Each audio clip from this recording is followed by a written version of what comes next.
We're chicken nuggets. Yeah, yes. There's a pass for this helicopter. You guys are usually all the way on the other side. I know this.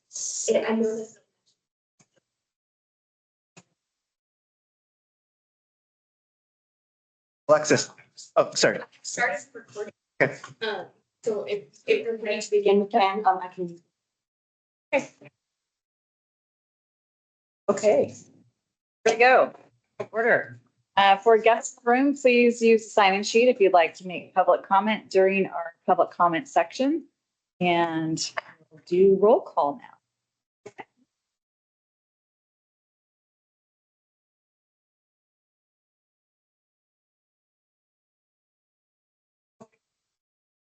Bill Brock, Hi, I'm here. thank you. Jim Knight, Here. Sarah Lucas, Present. Steve Nagy, Here. Ryan Frang, Present. Okay. Jeff Pritchard. He has not joined us yet. And then Catherine Stevens. Present. We have a quorum. Okay, very good. Thank you so much. Okay, that brings us to public comment. Do we have anybody signed up for public comment today? Yes, we do.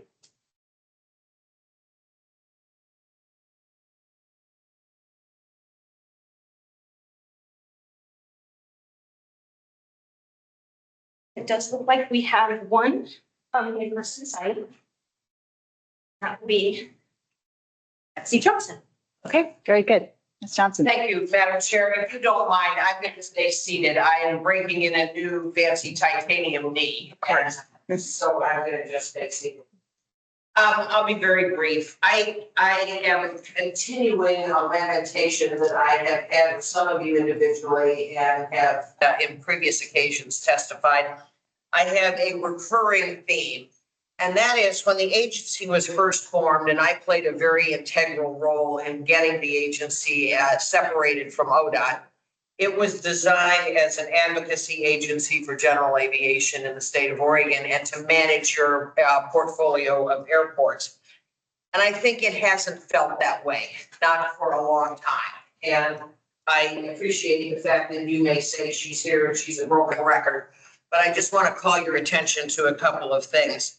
The most recent one is the proposed 60-day closure of Aurora. I have heard from a number of people that 60 days seems excessive. I believe that that is the standard closure for runway resurfacing because the same consultants that advise you guys in Aurora advise another airport that I'm very close with. And it's just boom, it has to be 60 days.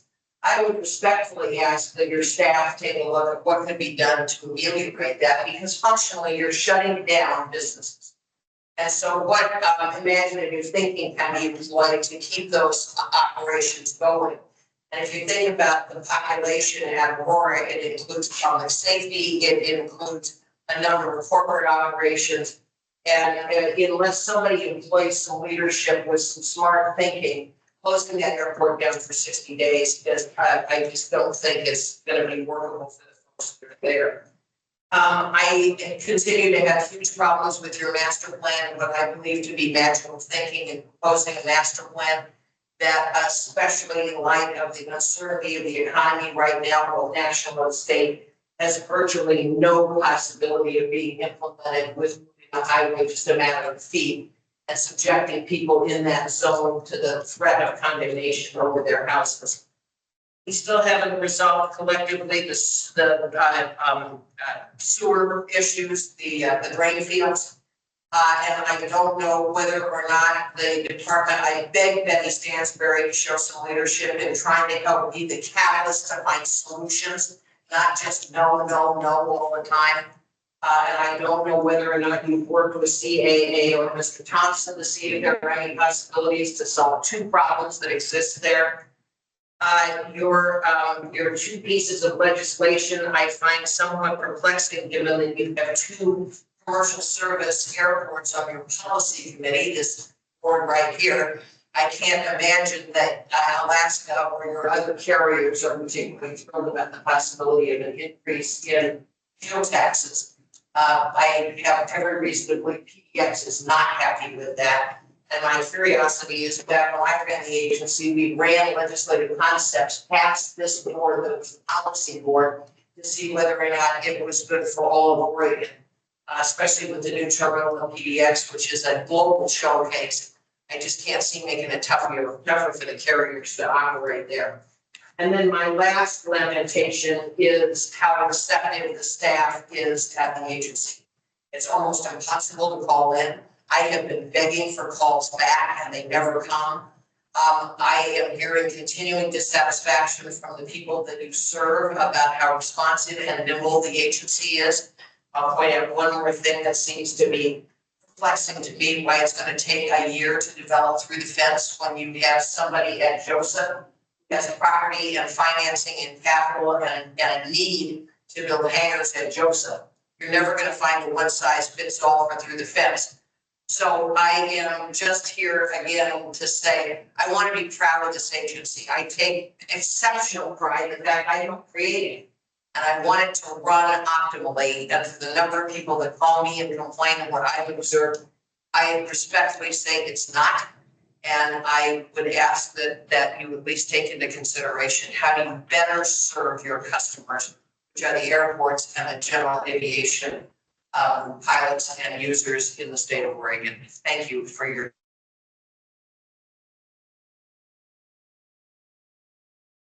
attention.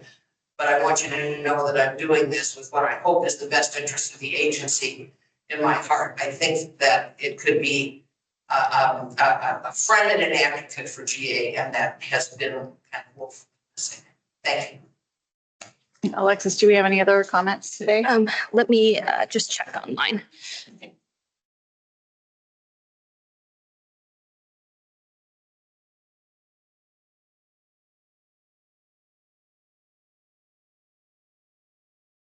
Okay, and then, so we'll move on to online. If anybody online would like to make public comment, please use the raise hand function or type your name in the chat. We'll give you a quick moment if you would like to.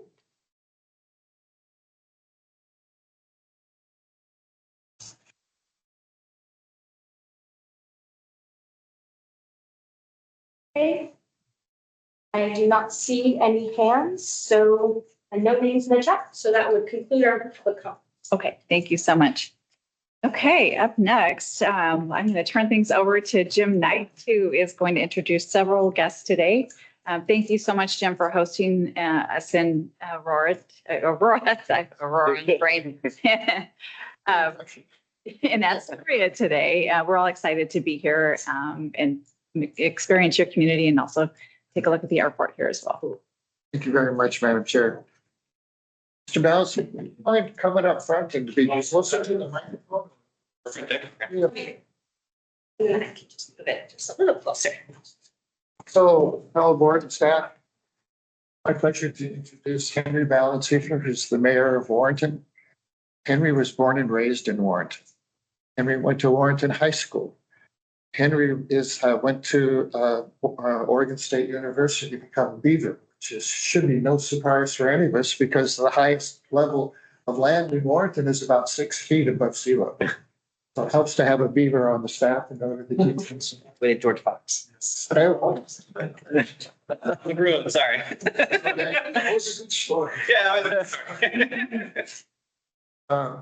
Henry's over the years that I've known him, he's an avid outdoorsman. He's dedicated to this community and public service in our region. He was elected to the Warrenton City Council and then appointed in 2017 to become its mayor, and he still is the mayor of Warrenton. He's incredibly knowledgeable about the issues related to economic development and the resilience and well-being of our community.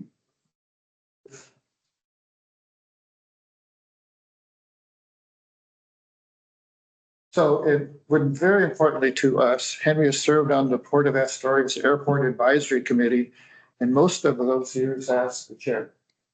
Thank you for coming, share some thoughts with us. Thank you, Jim and Madam Chair. Thanks for inviting me to be here. I apologize if I'm a little shaky in the voice or in the hands. I've been sleeping about 36 hours, but When Alexis reached out to me and said, hey, the aviation board's coming, we'd like you to introduce Warrenton, I changed my flight schedules and I made sure I would be here. So I work in the aviation industry. I work at Oshkosh Aerotech, which formerly was known as Lectro. And so you'll probably see our hangars there, which have been there. We've been the longest tenant of the airport since 1948. Warrenton is a big fan of aviation. And Warrenton's also the fastest growing city on the coastal areas. Since 1990, our growth rate from the census has been at least no less than 21.6%, with the most recent census having us at about 26% growth. So growth over growth has just been astounding. And when I first started with the Airport Advisory Committee, the airport was kind of a sad shell of itself. I'll just say that. And over the years, we got an airport director. I think Gary was hired when you were the board executive director. Yeah. So Gary Copes became an airport director. He started revitalizing that airport and served as a basis and foundation. And Matt McGrath has really taken it and putting the gas on it. So it has been rocking and rolling. Some of the things the city of Warrenton has done, and I won't go into the sore subject of the fact that it's the Astoria airport, even though it's in Warrenton. The Coast Guard base is Astoria, even though it's in Warrenton. but those are minor disagreements. The city of Warrenton actually passed zoning ordinances that required aviation easements to be recorded for property, new development and property owners in the imaginary surface areas, the conical surfaces, and in the approach paths. And the reason we did that was for future generations, as our town grows and the culture shifts and morphs with those new people, that we protect the airport. Because airports are critical pieces of infrastructure. And if we don't provide those level of protections, we knew that it might go the way of, say, the county racetrack, where, no offense to California's moved up. It was a great Chamber of Commerce day when they got there. They didn't hear a racetrack. They knew there was a racetrack there. It seemed dormant and quiet and sleepy. And all of a sudden there was races there, and then they complained and put it out. And so protecting things from noise complaints and those kind of things and saying, hey, this is first and this infrastructure is critical, we're going to protect it, I think is a critical piece of how Warrenton has protected our airport and ensured that airport operations can grow now and in the future. The airport plays a major role in the city's economy. So we have Oshkosh Aerotech, which employs about 120 people. It is the world leader, by or none, in decarbonizing airports worldwide. We ship to 94 countries. Been building electric vehicles before they were cool, 1960s.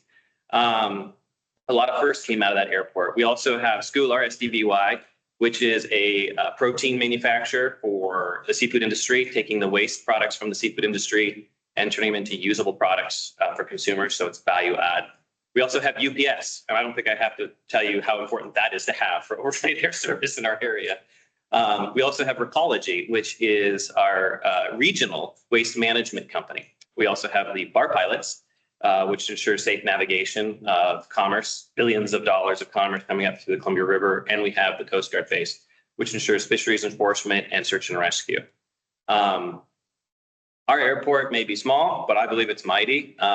As you may get later a tour from Matt McGrath about the FBO improvements that are happening, we're doing more to integrate the community into the airport. The port has done a great job of doing, we have open houses and getting people out to the airport to see this nebulous, nobody knows what's going on, asset, and seeing how much is going on there. And it's actually had huge turnout. Some of our largest events have actually been from the port's open houses. Thousands of people showed up to it.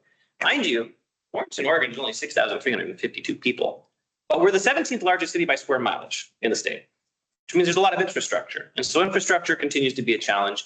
The port has done a great job of improving some of that. We have some challenges with the Coast Guard having old federal infrastructure and certain laws that basically keep city rules from being enforced on that. But overall, there's great partnerships. You know, with those challenges, there are always opportunities. And I would say that there's no sharp elbows at the airport. Things that I think that I would like this board to consider as they look at being, as issuing policies across the state and such like that, is think about working with DLCD about protection through the land use process in Oregon for airports. Nothing's a bigger threat than just people who move next to airports because it's noisy, so the land is cheap, they build, and then the complaints start, right? I think it's critical that we protect our infrastructure across the state, not just for Warrenton, but all across the state. I also think that there is something to be said about urban air mobility. We've had commercial air service at the Astoria Regional Airport a long time ago. It's kind of like the milk run going to Reno and Vegas. That's kind of died off. People are getting used to more and more driving the 2 hours to Portland and back. But still, if you think about the state's carbon reduction goals and everything that goes with transportation and wear and tear on infrastructure, it makes more sense to have urban air mobility take you to or to Seattle. Either way, you know, international markets to Seattle or to Portland. We had Seaport Air, but that was a subsidized, you know, airline. I think urban air mobility has the potential to be something that could, you know, as a future thinking thing, be a great value add for the state and for this region. In addition to that, Warrenton is looking at creating a hydrogen fuel facility in the city limits. Electric vehicles have their limits. There is applications for them, there's not. I actually believe that hydrogen has probably a bigger future for aviation than electric at this current moment. Just seeing the trends that I see from my desk and the trade shows I go to in business aviation. But I do hope that with the state's emphasis on master planning and moving forward, that we consider those items as well. I'd also want to note that you're going to be seeing a pretty historic airport. The airport was built on fill. And I remember when we were doing the taxiway realignment projects, you could walk out onto that and it was like walking on a memory foam mattress. The airport's built behind dikes and levees. Warrenton has 11 miles of dikes and levees, 35 tide gates. That's more than some counties have. We're not the only airport that's behind dikes and levees and vulnerable to disaster issues. Portland is a great example of that as well. There are bills in the legislature to help boost funding for levee certification, which will enable for better opportunities for economic development at airports behind levees.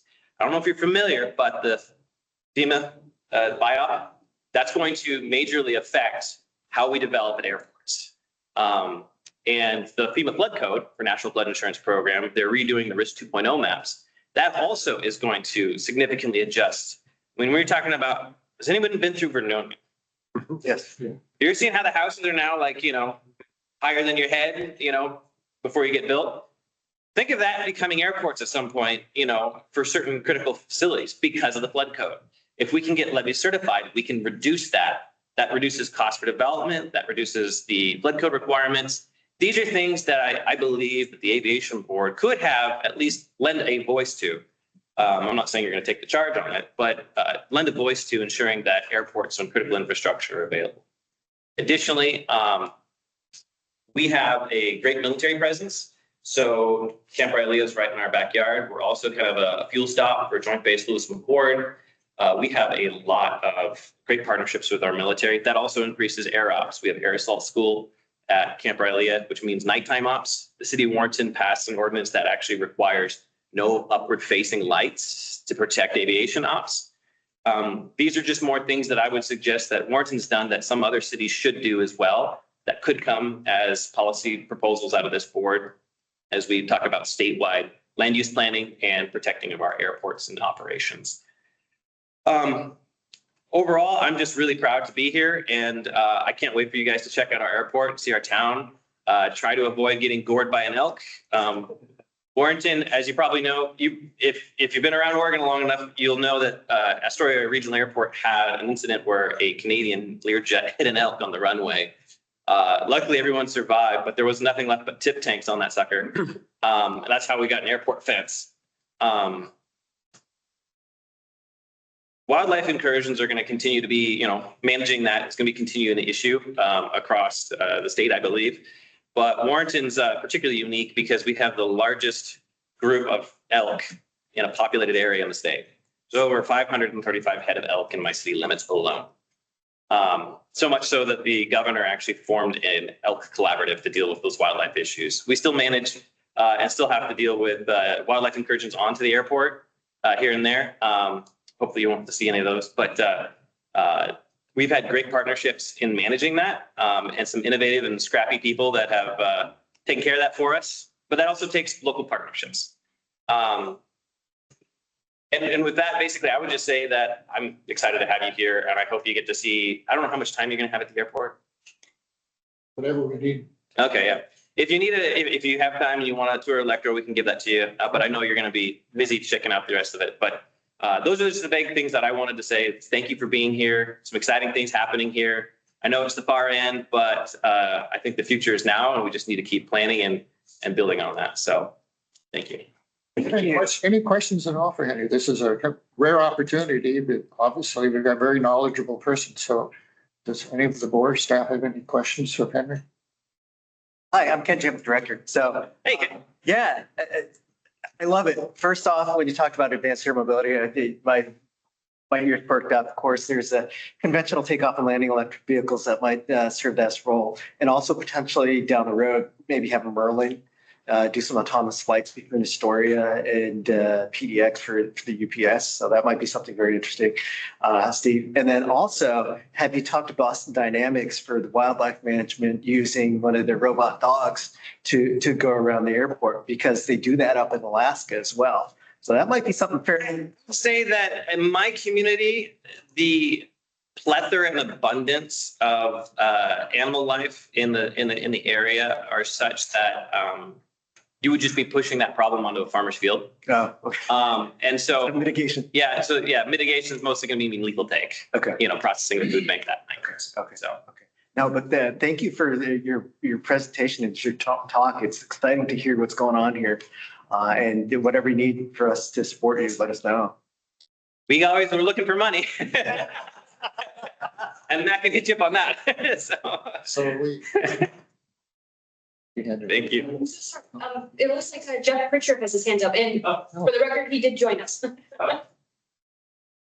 Yeah, I just wanted to jump in and say thank you very much for your presentation. It was very informative, and with a lot of the things on the horizon, the more we talk about it, the more it becomes fresh in folks' minds as things change. So thank you.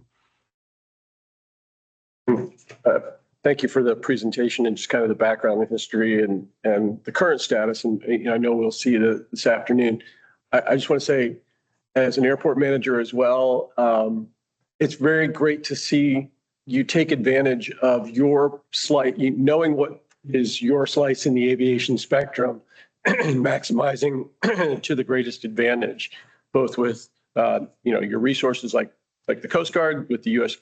Department of Homeland Security through them, and just seeing how you maximize your slot in the aviation system, either through manufacturing, through protection, through for protection from wildlife, just understanding your challenges and understanding your advantages and taking the most advantageous approach to them. It's really great to see that, because in some smaller airports, you don't see the community realize the advantage that they may have. And it might be, it might be in this, it might be in the UAS, or it might be in advanced air mobility. It sounds like you have recognized where your spots are, and you are taking advantage, and you are actively seeking greater advantage in those areas. So it's really great to see an airport do that. And from the city's perspective as well. It takes a partnership. I haven't gotten county yet on board to doing zoning ordinances to protect the airport, but I know Clatsop Plains, it's not too far off the horizon, especially with Camp Raelia and the South Pacific being a sort of a hotbed right now. So, yeah. One more thing for you. So your point about the land use compatibility guidebook is well taken. That thing is so ancient, and I looked at it. I think it's part of its typewritten.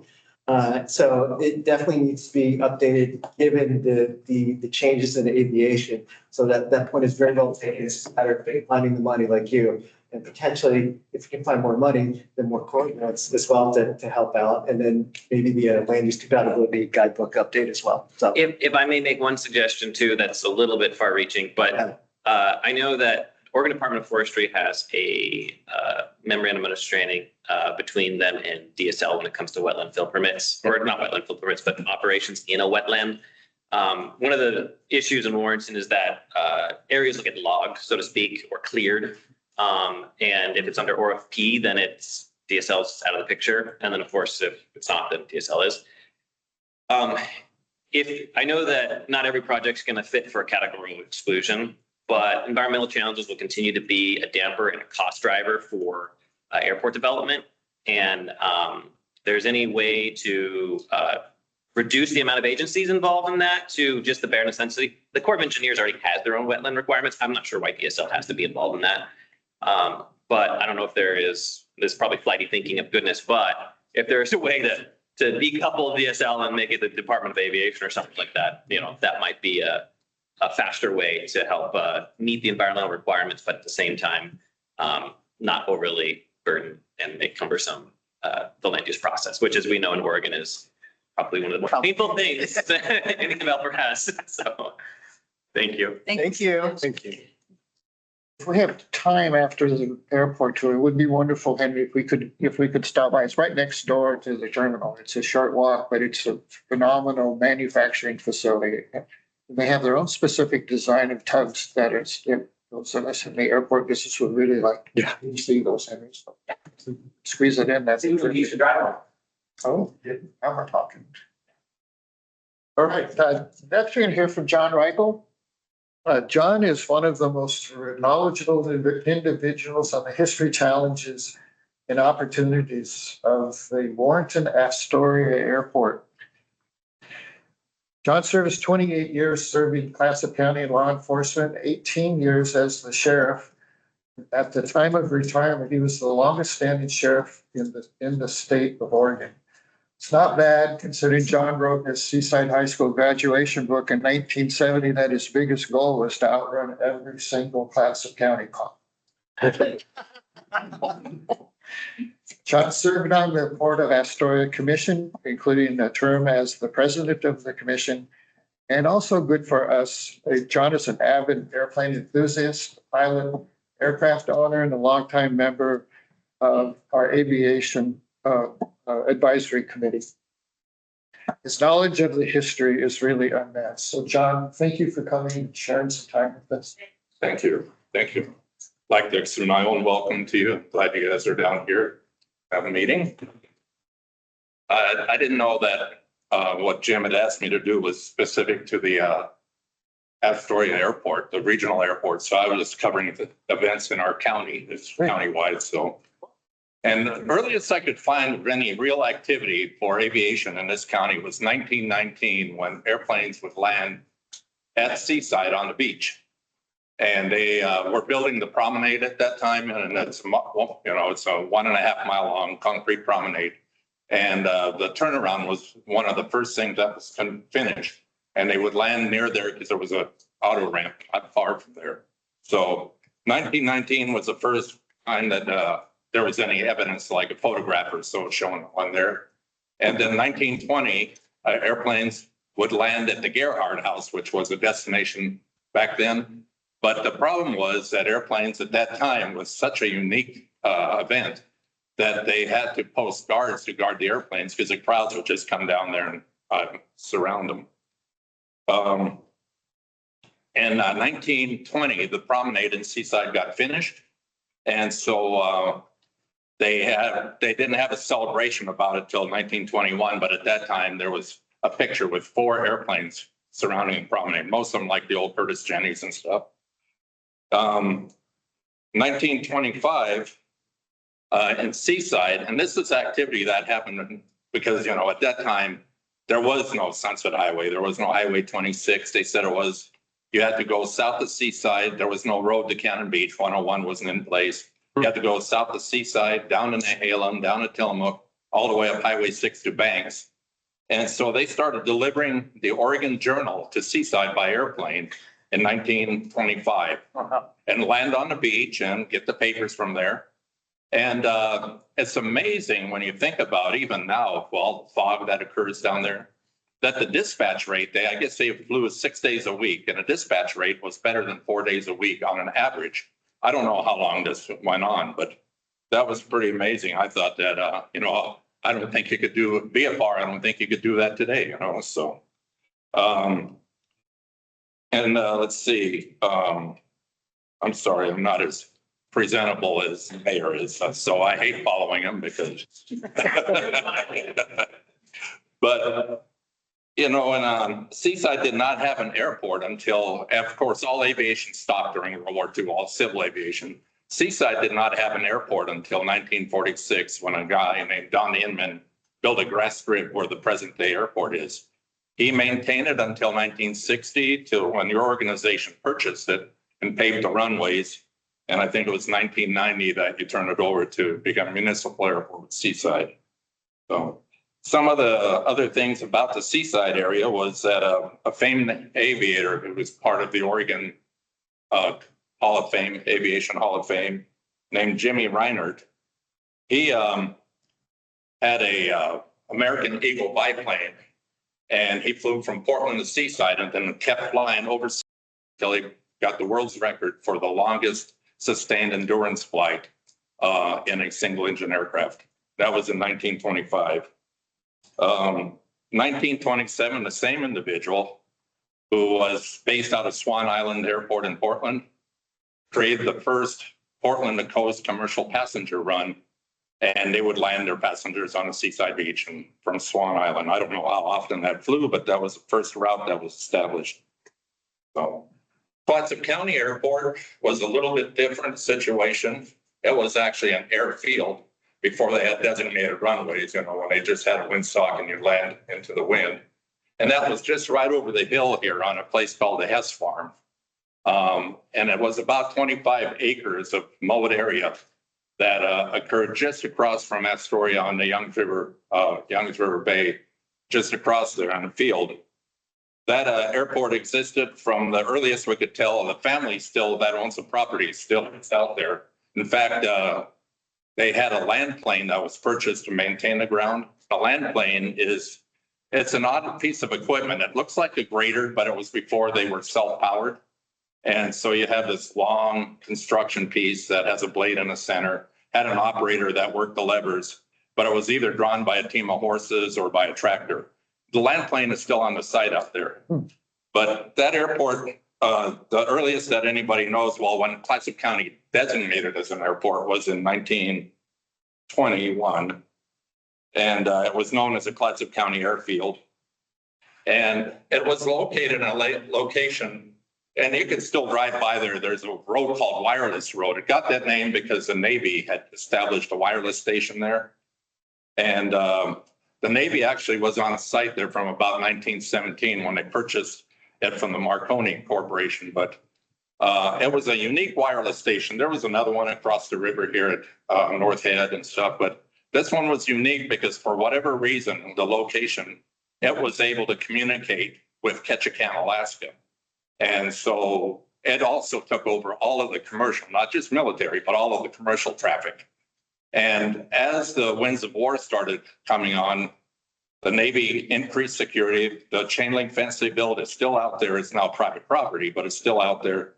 And they kept discouraging the public from being out there. And finally, about 1937, they restricted and closed down the airport. The Navy chased them out of there.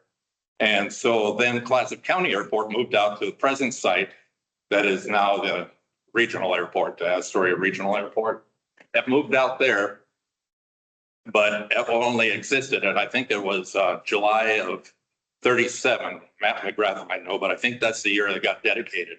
And it moved out there, but of course it only lasted a few years before it was taken over by the military. Initially, it was taken over by the Army. It was going to be an Army facility.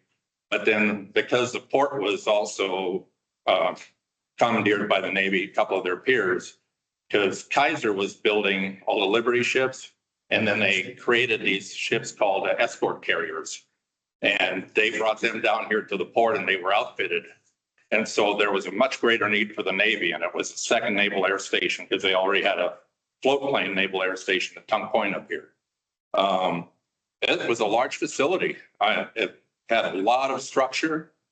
They were building these big hangars that blew down in a storm or caught fire. I can't remember the original ones that you're in. It burned down. And so then they commandeered two hangars that were actually to go to Wake Island that were built in Portland. And that's the hangars that exist there today. They were built on site as a prefab kit from Portland, but Wake Island no longer needed because they had jumped well beyond there by that time. But the best we could find out, there was 50 of these Kaiser escort carriers that were outfitted here. And they lost a lot of planes training people how to go off. make short field landings and then go on to the aircraft carriers. And those escort carriers were smaller than a typical Navy carrier, so it was more dangerous to land. And it sounded like most of them, you see pictures where they've loaded airplanes onto it with cranes, but it sounded like most of them were outfitted out at sea. They'd go out into the ocean and they'd load them up and they'd have at least 28 aircraft before they got sent to the South Pacific. And that was supposed to be 50 of them that were outfitted here. And each one had at least 30 airplanes on it, but it said that total, because the manufacturers along the West Coast, because they had a lot of I forgot what they're called. I'm blanked up, but they had a lot of F-4 Wildcat Navy fighters. They had some of the big Avengers aircraft that went on there that were mostly made by GM. And then the Douglas dive bombers, and they were all aircraft that were here. But it sounded like about 1,800 total aircraft came through Astoria Naval Air Station and got outfitted to these vessels. So that ended up being quite a bit of activity that was out there. And even there, you know, where the Navy had to push off at Old Classic County Airport, here they extended the runway where the main road used to go to the Lewis and Clark Bridge. So they made a road around there. And then after that, to even push people further away, they did that over the hill, Airport Hill Road. That's now alternate 101. So, catch up here a little bit. So Tex Rankin, that I'm sure most people have heard his name. He was, you know, he was a Portland flight school, but he was also contracted with the military, and he was the largest flight school in America, trained thousands and thousands of military personnel. Tex Rankin and Governor Alcott flew into the Old Clatsop County Airport several times. They had other distinguished visitors. One of the things I think is really unique is there was a lady named Mary Raichl. Her native name, she was a Clatsop Indian. Her native name was Kadisha. And she was a young girl. Well, she was already a woman at that time. She was 28 years old. She attended the Tex Rankin School in Portland and got her license. She got her license on May 10th of 1930. And just 2.5 months later, she was asked to participate in the Portland Rose Parade. And so they blocked off streets. They had other planes there. They blocked off streets, had the planes there. She rides up to her plane on a horse in full native regalia, gets on there and does stunts and maneuvers in the air show just 2.5 months after she got her solo. So that's pretty amazing. But anyway, and then she went on, she became quite famous. She was the only woman ever. She was the first Native American woman to get a license. She was the only woman ever that was allowed at that era, was allowed to go to the Spartan School of Avionics or Aviation in Tulsa, Oklahoma, and got her commercial, was a parachutist, did displays on her 40th jump. She got tangled in a chute and got hurt and put that. But then after that, during the war years, she was actually working for the federal government as an airplane inspector. So quite accomplished. And then after she flew her plane from Astoria to Washington, D.C. to bring all kinds of native gifts to President Hoover and some other dignitaries. So that's right here, Clatsop County. We're proud of her. And no, I'm not that old. But let's see what else. Okay, I was going to cover a little bit, that day. Already said that the Navy had taken over the airport there. What is interesting, and I'll pass out a couple of examples of that, is after the Warriors were over, before that, the county had the airport. But after the Warriors were over and the Navy's reversion went back to civilian airport there, that occurred. There was already civilian airplanes apparently at the airport in 1946 when it was still owned by the GSA or what federal agency. But when they had the official dedication to revert the airport back to civilian use, it happened at the same time that the Astoria post office, which at that time was 100 years old, because it was the first post office to the west of the Rocky Mountains. And also the first time that they had airmail service out of here. So they did a combined celebration dedicating the airport doing the celebration of the post office and the airmail service. And they had on there, you could buy those souvenirs. They had a stamp issued especially for that day. They were able to buy those souvenirs and you could tear up that piece and get a free airplane ride. So I think that was pretty unique. Just jump in for a quick second. Make sure that we have time for any questions of our audience before we have to move on. Okay. And there's just one anecdotal thing I'd like to share with you that has nothing to do with the history here, but I don't remember for sure what year it is. See, I'm a native German and I went back a few times. And one of the times I went back, and it was at the era when our beloved senator was the head of, or the director for this unit here, this board. But I had some time to kill at the Frankfurt main airport. And this was in an era when Friedrichshafen was becoming an air show. And there was a little bit of struggle because Paris Air Show did not want it. You know, they would switch off with Farnborough in England, and they didn't want the Germans to start taking away from that. And so there was some displays that in there that I was looking at, and I found this really interesting. Is I think it was kind of a kickback against the French for chiding the Germans to have their own air show. There were photographs that they had a display at the airport there. And, you know, if any of you have been there, it's a huge airport. And they do have a lot of displays. They have these displays there. And it was kind of like talking about the Fédération Aéronautique that the French was the impetus on, but that was all to do with navigation across borders and stuff. It had nothing to do with regulating aircraft or pilots. They had this picture there, and I look at this picture and I go, oh, I'm glad they don't do that anymore. It was actual like a car license plate, and they were tacked on to the cowling of an airplane. And, you know, but anyway, so after I look at that for a while and I go, that is something, I went back to look at it again. And it said, the Germans had this thing, and it said the first regulatory agency for airplanes and pilots in the world was not the French, but it was the Oregon Department of Aviation. And you were the first, and I'm glad you don't do metal license plates anymore. But I thought that was really interesting, and that I enjoyed that very much. Thank you. Thank you. Good. Any questions at all for John? Well, not a question, but just looking at that handout, if the little tear off of the tag for your free ride, at the bottom it says, anyone under 18, check with your parents. Obviously, an attorney in 1947 got their hands on it. They had a waiver inserted even on a ticket in 1947. I find that pretty funny. Yeah. Good. Yeah. Thank Well, you. welcome, and thank you very much. Yeah. Thank you. Appreciate Great, it a lot. thank you. Next, we have Matt McGrath. Matt is the Deputy Executive Director of the board. Matt, I think you've been working there since 2014, is that correct? Yeah, 11 years yesterday. So what we're going to see today is I'm really looking forward to it because I haven't been out there for quite a while, but there's significant improvement.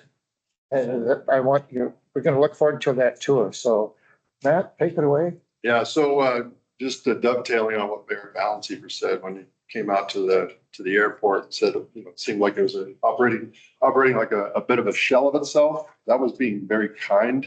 So when I went out there first, I really had to look around to see if the terminal building was abandoned. I didn't.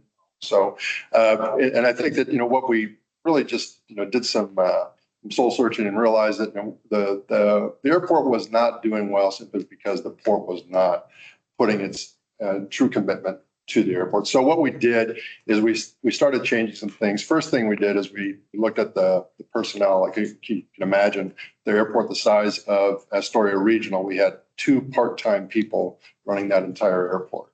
So that was just not going to work. So the first thing we did is started putting some full-time effort into that. And since then, we've made a number of changes, like within the last 4 years. And as I started putting the list together, it was a bit amazing. So I'll just run down some of the things that we worked on. So we switched fuel providers and then bought another jet fuel truck. So we've got 2 jet fuel trucks now. put in a new QT pod station. I don't know if anybody keeps track of fuel prices, but we keep the fuel prices at AST very, very low. So we're typically lowest in the region. And if we're not that day, I try to get it lowest underneath that Scappoose usually. And because of that, we've got a lot more traffic. We basically tripled our fuel sales and with low lead because we just have a lot more traffic. We've got a fuel farm emergency generator, thanks to the core grant that is now up and running. We've got automated access security gates that were installed, new lighting and signage, the terminal improvements like the mayor mentioned, we've completely redone it. I think, one of the best compliments I get on that is people that haven't been there in a while. They come into the FBO and they're like, holy shit. So it's like, what is going on here? So we've just made a whole lot of improvements over the last few years. So new securities and server infrastructure, security cameras, that's also been part of a core grant. We've also got bathroom remodels coming, again, with another core grant. We've started our own landscaping department and really with the equipment that we have. So we've got tractors that we can actually handle the maintenance now. Installation of 600-foot of security fence on the west side of the hangars, $3.2 million ramp project. The I&I project. So in order to develop at the airport industrial park, we had to update the 1940s era sewer infrastructure that was literally wood pipes. So pulling that out and getting that pressurized so that we can actually develop. So we have our first tenant that was located out there. It started up operations at the beginning of 2023 with the Schooler project. We've got 26 acres of industrial park right now that are looking to be developed. You're going to see within the next month an engineering RFP to develop that, put two 10,000 square foot light industrial buildings up there.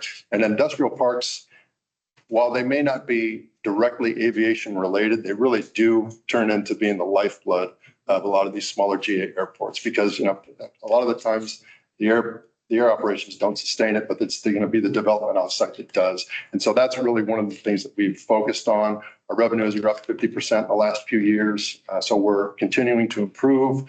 And then one of the things we're really excited about is back in 2023, we got a flight school. So flight school started and they've got 40 plus pilots right now. So they're working on that right now. They've already had their first pilots trained and soloed, and that continues to grow. They just brought up a simulator, so we're looking to get that going. The other thing is, as we started making the improvements and demonstrating that the port is committed to the airport, as we started making those improvements, we wanted to show off. So what we looked at is having an open house and fly-in. So we worked with the Coast Guard or all of the tenants on the properties, and so you had Rim Aviation, you had Life Flight out there, the Coast Guard, everybody did demonstrations, and we brought a number of folks out of the community. And we didn't count completely. We lost count at about 3,000, but we think it was about 4,000 people showed up. Like Mayor said, you only got a small population out there. So you basically had another city at the airport for those 6 hours that we were running the fly-in. So it's something that we've become very, very proud of, and something that we've really tried to host, especially on the military side of things. We get a lot of military operations out there. We work with Joint Base Lewis McChord quite a bit, but we have this new program out there that we call Pizza for Patches. You give us some patches of what your squadron is and we'll get you some pizza. So when you go out there, we'll show you at the FBO, it's all the different squadrons. And it's kind of a jealousy thing because when they see they're not there, they want to bring theirs in. So we've got more coming. And so we have a number of military operations that are scheduled already for this year, and that number is continuing to grow. And I think it's interesting just the timing as you came down here today. So the day that you came down is the first day that we have a cruise ship in town. First cruise ship here. So we see the double deckers running by here. That's a cruise ship. And this kind of ties in with really the development overall with the Port of Astoria. So not only are we looking to develop the airport, but we have been spending the last number of years doing the planning for development for the central waterfront. So we just ended up getting an approval from the commission this last Tuesday so that we can enter into negotiations with the Atlan Group so they can do development of our complete central waterfront. That means the hotel that exists there will be coming down. We'll be looking at putting in a new cruise terminal. They have a relationship with a group called Huna Totem out of Alaska, and they came down and have provided us some really good advice as far as how to package a lot of what is going on in Astoria and Warrenton because we have every bit of tourism magnetism that they would require. So there's a meeting in Miami here called Sea Trade where we're going to be discussing kind of the details of that. And the reason I bring that up is because one of the things that the flight school is looking at doing is hosting these coastal tours. When people get off the cruise lines, they come out and they fly around the coast just to see what the area is like. And so this is something that Huna Totem has done up in Alaska with great success. And the description that they gave me was it's like dragonflies all over the sky with the GA folks that are doing it. So it's one of the things we're really looking forward to. And there's a number of other projects that we're working on the central waterfront that will tie in. And one of the big ones that we have right now is we've got a $25 million grant with the PIDP, so the Port Infrastructure Development Program through DOT, but it is going to be reconstructing the west side of Pier 2 for all of our seafood processors. Doesn't seem like that would be related, but when you look out at the Schooler facility, for example, that is directly related to seafood processing. That is a partnership between Schooler, DeYang, and Bornstein Seafood. So all of that waste that was being trucked out to farmers' fields and thrown out as fertilizer is now actually going to Schooler and being turned into protein paste for pet food.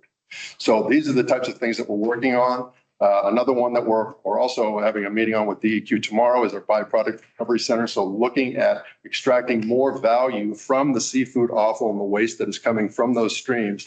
And instead of discarding them, turning them into usable products.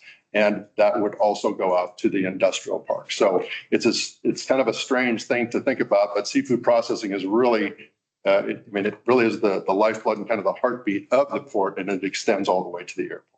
So again, there's a number of things that we're working on, and the development. And we're just really excited about the potential and the plans we have moving forward. And obviously, with the core grants that we've received for the development projects that we're working on and will be working on, they've been essential to that. The last thing that I'll mention on this is the airport master plan. So we just finished our airport master plan. So we're just awaiting FAA approval on that. We have the verbal approval, just don't have it formalized just yet. And then after that, we're just off to the races to develop that industrial park, to develop, bring in more hangars and to locate more business at the airport. And again, I appreciate you coming on a good day because it's a really nice day out. So the tour should be good today. So thank you. Oh, you have so much going on. Yeah. Also, pro tip, the FAA just has to accept your master plan. Yeah. Because they've approved your mail. Go. Yeah, so it's good. So no, it's been really encouraging. And I'm not an aviation guy by trade. The good thing is we have people out there at the Airport Advisory Committee, John, Henry, and those guys that they know aviation backwards and forwards.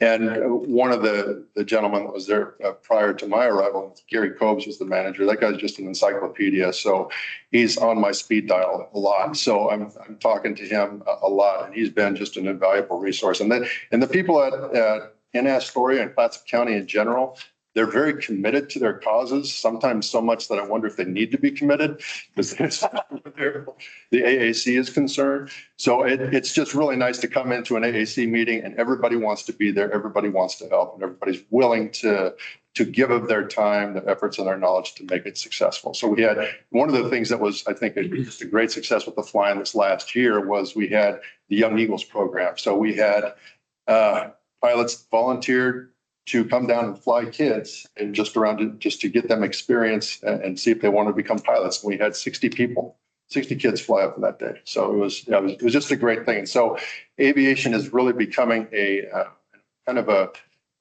just a huge support for the port. And it's one of the port's focuses because we realize it's just tied into every bit of development. Great report. Really amazing things going on. Yes. I would just reiterate what I said to the mayor. It's obvious, one, you have a good relationship with your local government, which, we certainly hear from other airports and we visit other ones. And there are some that are like, how do I get my community? How do I get my local government interested? Very obviously together, good and creatively. The other is, and as I mentioned before, you've identified a lot, just in this here, a lot of things in your community where you can take advantage, whether it be flight training, whether it be now tourism with cruise ships. How do I integrate and get involvement? That sounds fantastic and a great opportunity going forward. The operation with, with the Coast Guard and with the other resources that you have here, taking advantage of industrial park and the other, natural resources, whether it's in fish or fish processing that happens here, and how finding a way to use that and to get economic value out of it for your airport. So many times you hear from other airports and they're like, how do I get a start? How do I do this? And it's really great to see. Obviously, it sounds like, over the last 10 years or so that you've been here, and especially over the last 4, a real progression of working both yourselves, with your board, with your community, to take advantage of the things that you have locally and use those to your economic advantage.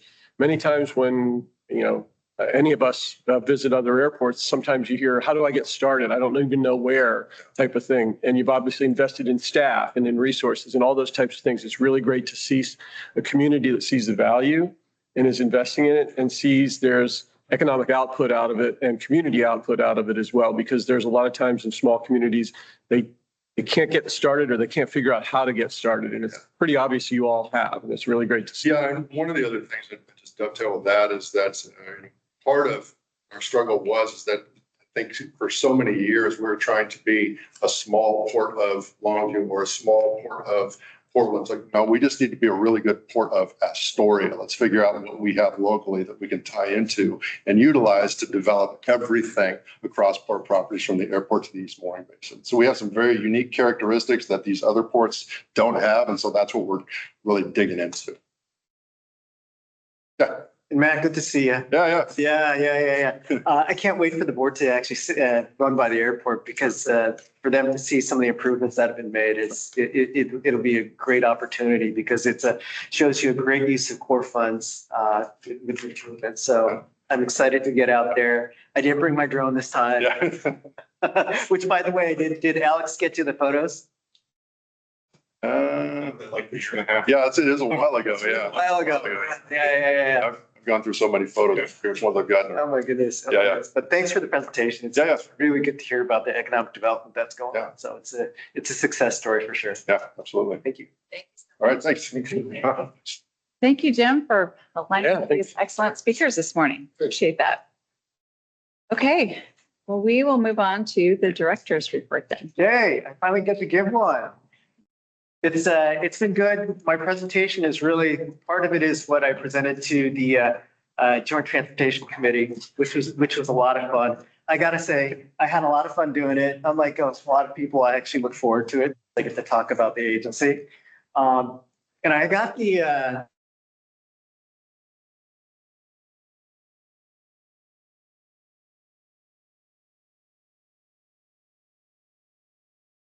that was a lot of fun. Another piece that I want to mention is, Alex, we've hit around 88 airports so far, right? So we have around 8 left, and we should be able to wrap up most of them this year. And at all the airports, we've been able to visit with the airport managers, and sometimes the members of the community as well. So it's been a phenomenal run of visiting the airports, and then we're going to start repeating. Right. So to say hello and just check in with all the folks. And we've also been offering to meet with legislators in their home district, especially when it's not legislative season. And they've been grateful about that, because we're out there saying hi instead of just meeting with them to ask for something. Right. So that's super important. So just want to mention that. So next slide, please. This was just a review of really the challenges that we face. We know that we've always had issues with inflation for the last couple of years. And then we also have an operations rate that hasn't increased since 1955. We all know that story. But hopefully with this session, we might see something. We're actively talking with a lot of the folks that are involved in the process, who might be in opposition or are ambivalent about it. So we've been making a lot of strides in those conversations. We'll be having more this month.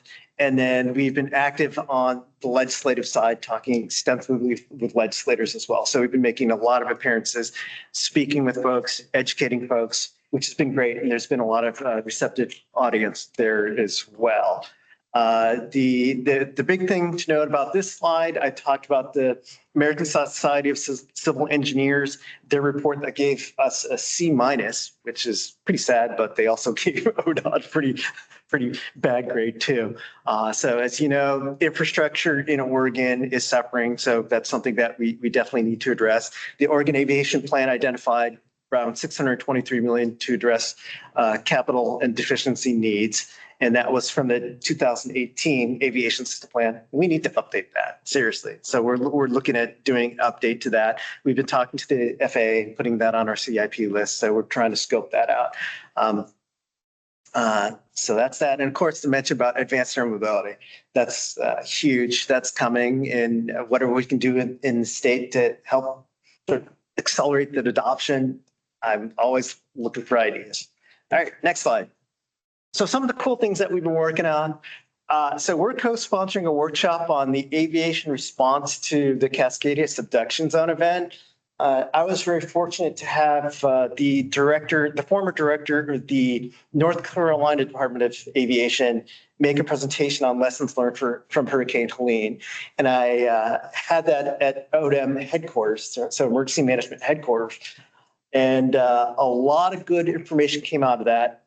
Most importantly, the importance of general aviation airports in that response, right? So it played a huge response, but there was also a lot of issues. If you watch the news, there was a lot of misinformation. There was a lot of crashes involved with it. There was a lot of interference between general aviation and military operations. So there were a lot of things that came out of that we're hopefully going to work out before a Cascadia subduction zone event in terms of making sure we're all coordinated, making sure that the right people are doing the right things at the right times. Just to give you an example of one of the lessons learned out of that, yeah, there's a lot of general aviation that were trying to be good and bring in goods, but unless there's somebody on the other side that's going to distribute those goods, it all sits at the airport. So there's things like that that need to be worked out. We've also been talking with ODOT and Oregon Hazards Lab about potentially co-locating aviation sensors on their infrastructure to enable beyond visual line of sight operations. So think of this: wildfire operations using drone, long distance, as well as drones as a first responder. That's where, and Jeff, you'll enjoy this, of course, ways that we can leverage that infrastructure to allow public safety to fly drones beyond visual line of sight, to actually get to incidents even before a uniformed officer might get there, or even clear it. Eugene has an excellent drones as a first responder program. And if we can expand that throughout Oregon, as well as remove the requirement of having somebody up on the roof to watch the drones, that's going to be even better as well. And I also mentioned this during our presentation before the legislature. We were accepted to FAA's Beyond program phase 2, which is big news, and that'll enable the FAA to work with us. We still need to sign the paperwork, but I've been told that we are definitely part of it. We have an upcoming meeting with Alaska Center for UAS Integration to talk about potential autonomous operations between Pendleton and LeGrand for UPS. So we're going to start bringing all the folks in together. And Steve, I definitely want to continue those conversations about having those operations happen between Portland and Pendleton, as well as now, since I hear about Astoria, maybe between Portland and Astoria as well. So there's lots of good conversations to be had there. Next slide, please. Some other updates. Strategic planning is ongoing. We're working on getting a few participants to submit information online. Thank you. And then the new website design is looking excellent, right? Alexis has been doing a knockdown, amazing job because our website is tucked. And I've said that numerous times. Just to give you an example, the reading level of the website right now is postdoc. Postdoctorate level, reading level. You need a PhD to understand. It's very high in the reading level, and We're bringing that down so that Ninth grade? the general public and anybody reading it would have a better understanding and towards our transparency. Yeah, yeah. So they're bringing it down to ninth grade level so everybody can understand it. Alexis has been doing a wonderful job with our social media, right? Because one of the things that is very apparent is unless you get that message out that of what we're doing, we're as an agency doing nothing, right? Because appearances matter. But we are doing lots and we're trying to make sure that we're getting that information out to the right people so they understand that we're actually working diligently and making sure that the citizens of Oregon are getting the return on investment of what they put into our agency. The session is going well. Alex has been knocking it out of the park. He's been interacting with a lot of legislators. He's been my point person on that. And he'll be giving an update on that as well. Tony also has some great updates. He got some great photos, which I can't wait for him to share, about the great progress that we've been making. And then there's a lot of press releases that will be coming out in short order. And I'll make sure the board gets a hold of these press releases before they go out. So if people have questions for you, you'll be able to answer them as well. Next slide.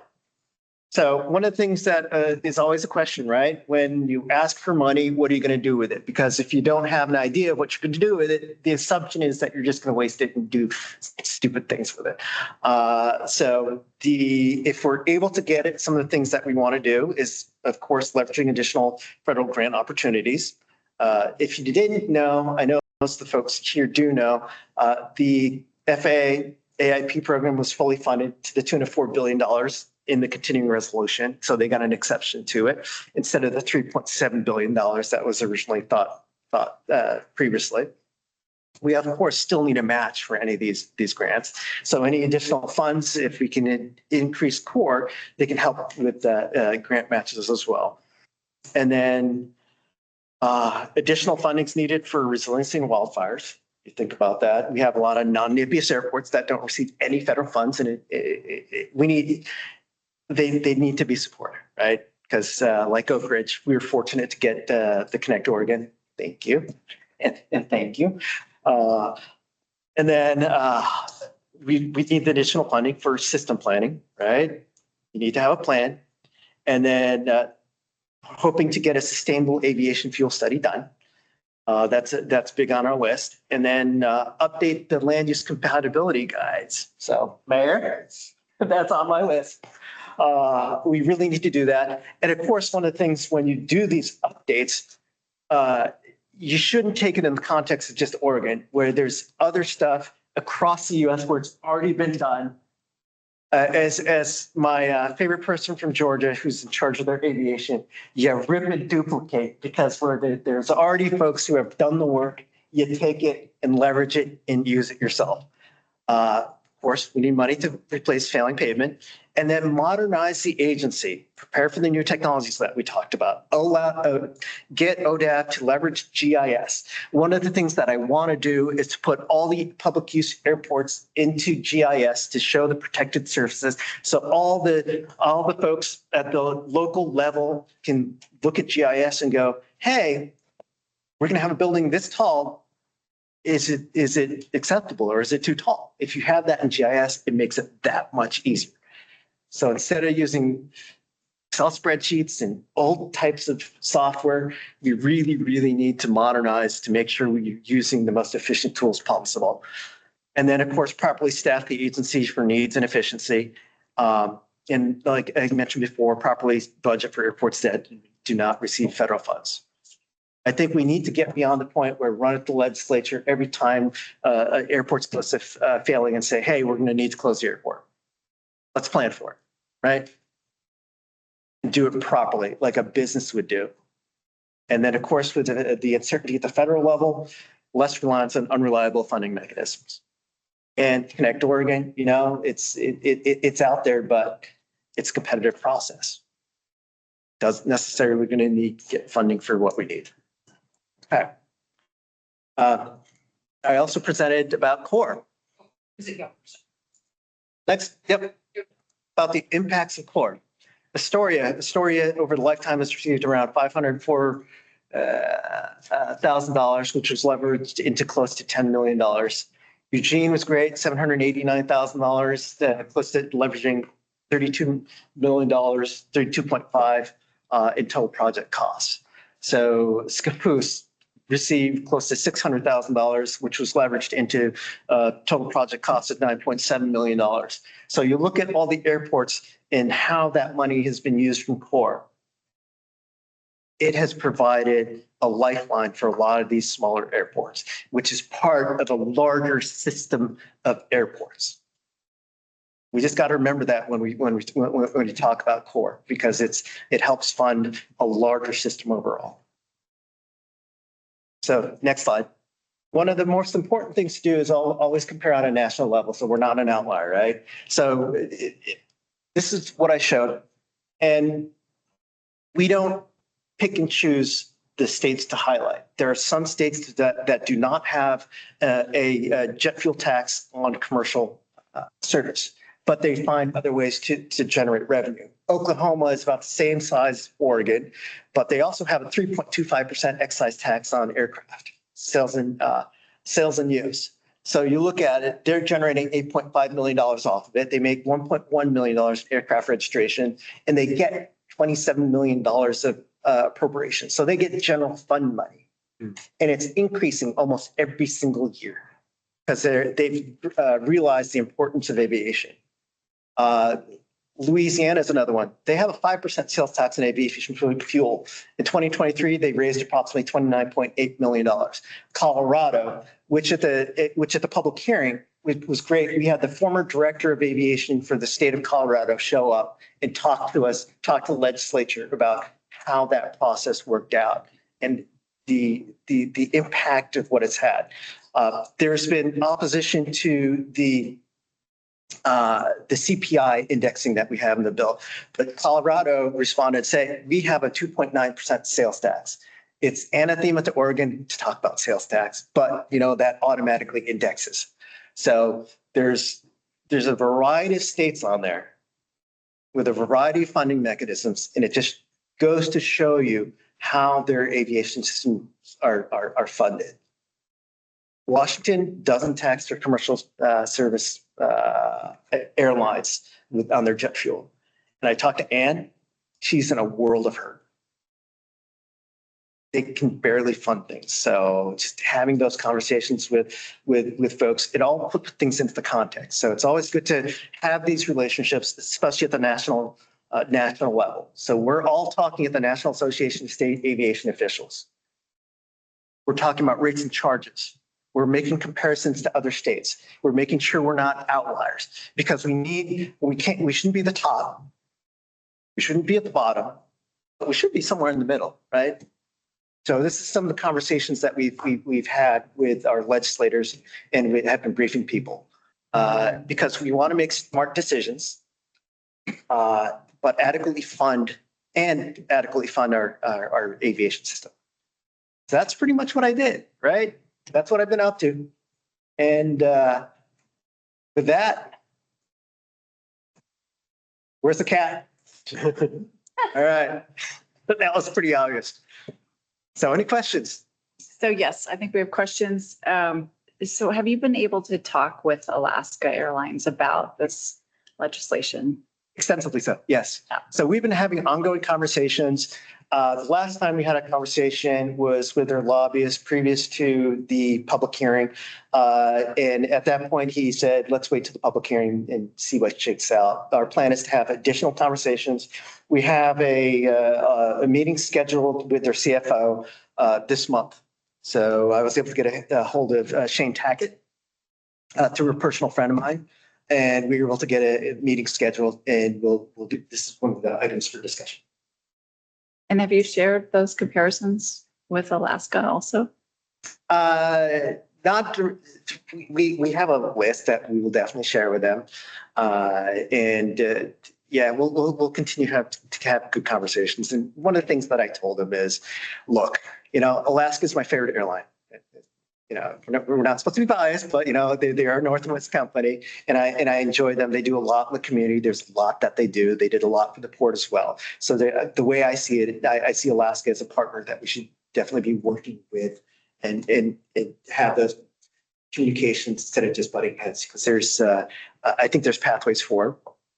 And just making sure to talk to them about us being open as an agency to modifications or any changes, but showing them the need for additional funding, I think is crucial. So, yeah. Well, and thanks for gathering up all the comparisons. I know it's a little apples, oranges, and bananas in there because they all do it differently, but it's helpful. It gives a good gauge of kind of where other states are with this. So thanks for putting that together.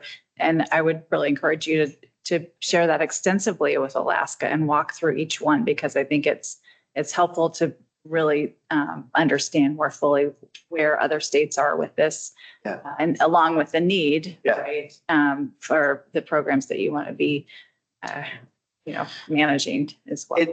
And one of the things I mentioned is SAO has been a great resource because they have been doing comparisons across all the states. So there's a tool set and I can give you access to it, which is great. And I think they're going to embark on a rates and charges study as well, which is super valuable. And I think as a state, being engaged at the national level on that is paying off in spades. Not only in terms of being able to leverage other states and also talk with other states and find out about their challenges, but also to leverage their connections on the Hill.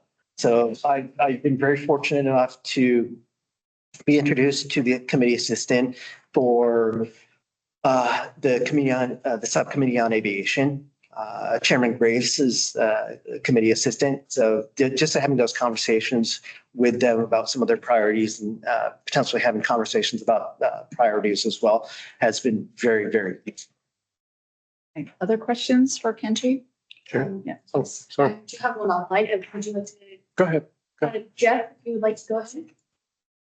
Yeah, thank you, Chair Stevens. This question shouldn't be too challenging, at least I hope not. But before I ask the question, thank you, Director Sugarhara, for the report. Man, there's a lot packed into that. And, when we look at the variety of the projects that are being shared, one of the things that came to mind is how is that being shared with the public and how is that being shared with our legislators?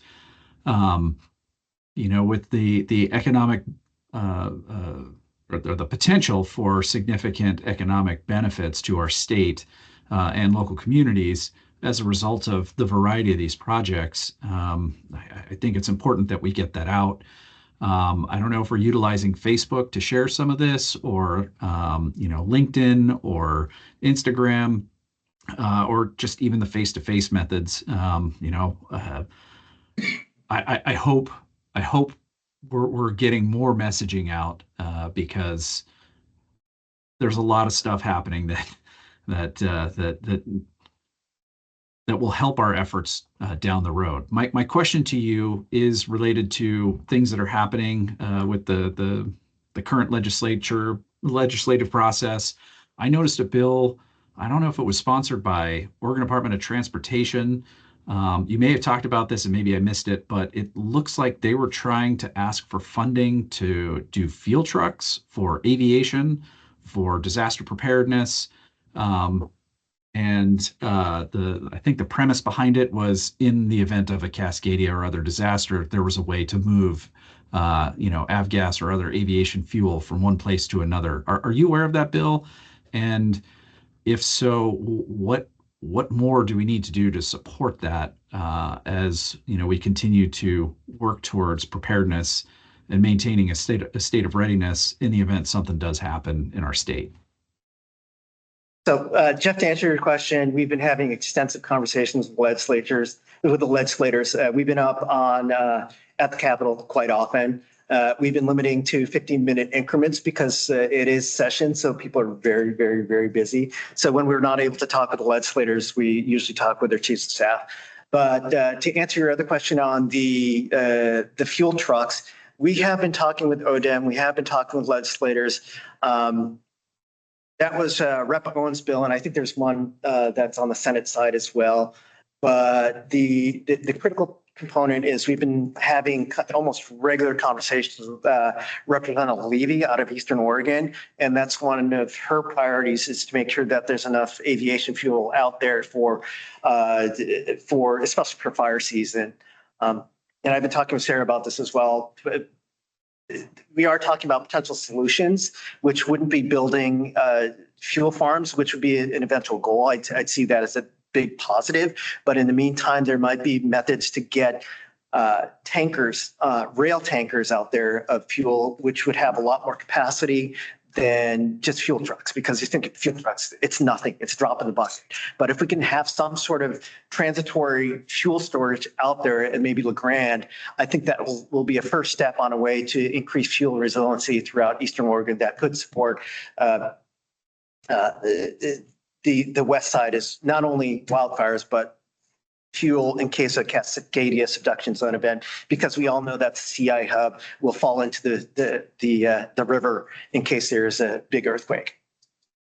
You know, if I can just interject on that, and it's not as simple as just putting a fuel farm or a tanker. Yes. Because there's a cycle for that fuel and Yes. testing for the Yes. fuel. So it's a little more complicated, but yeah. It is, and we that's definitely been part of our discussion as well, because their fuel is fungible, right? And it does go bad after a few months.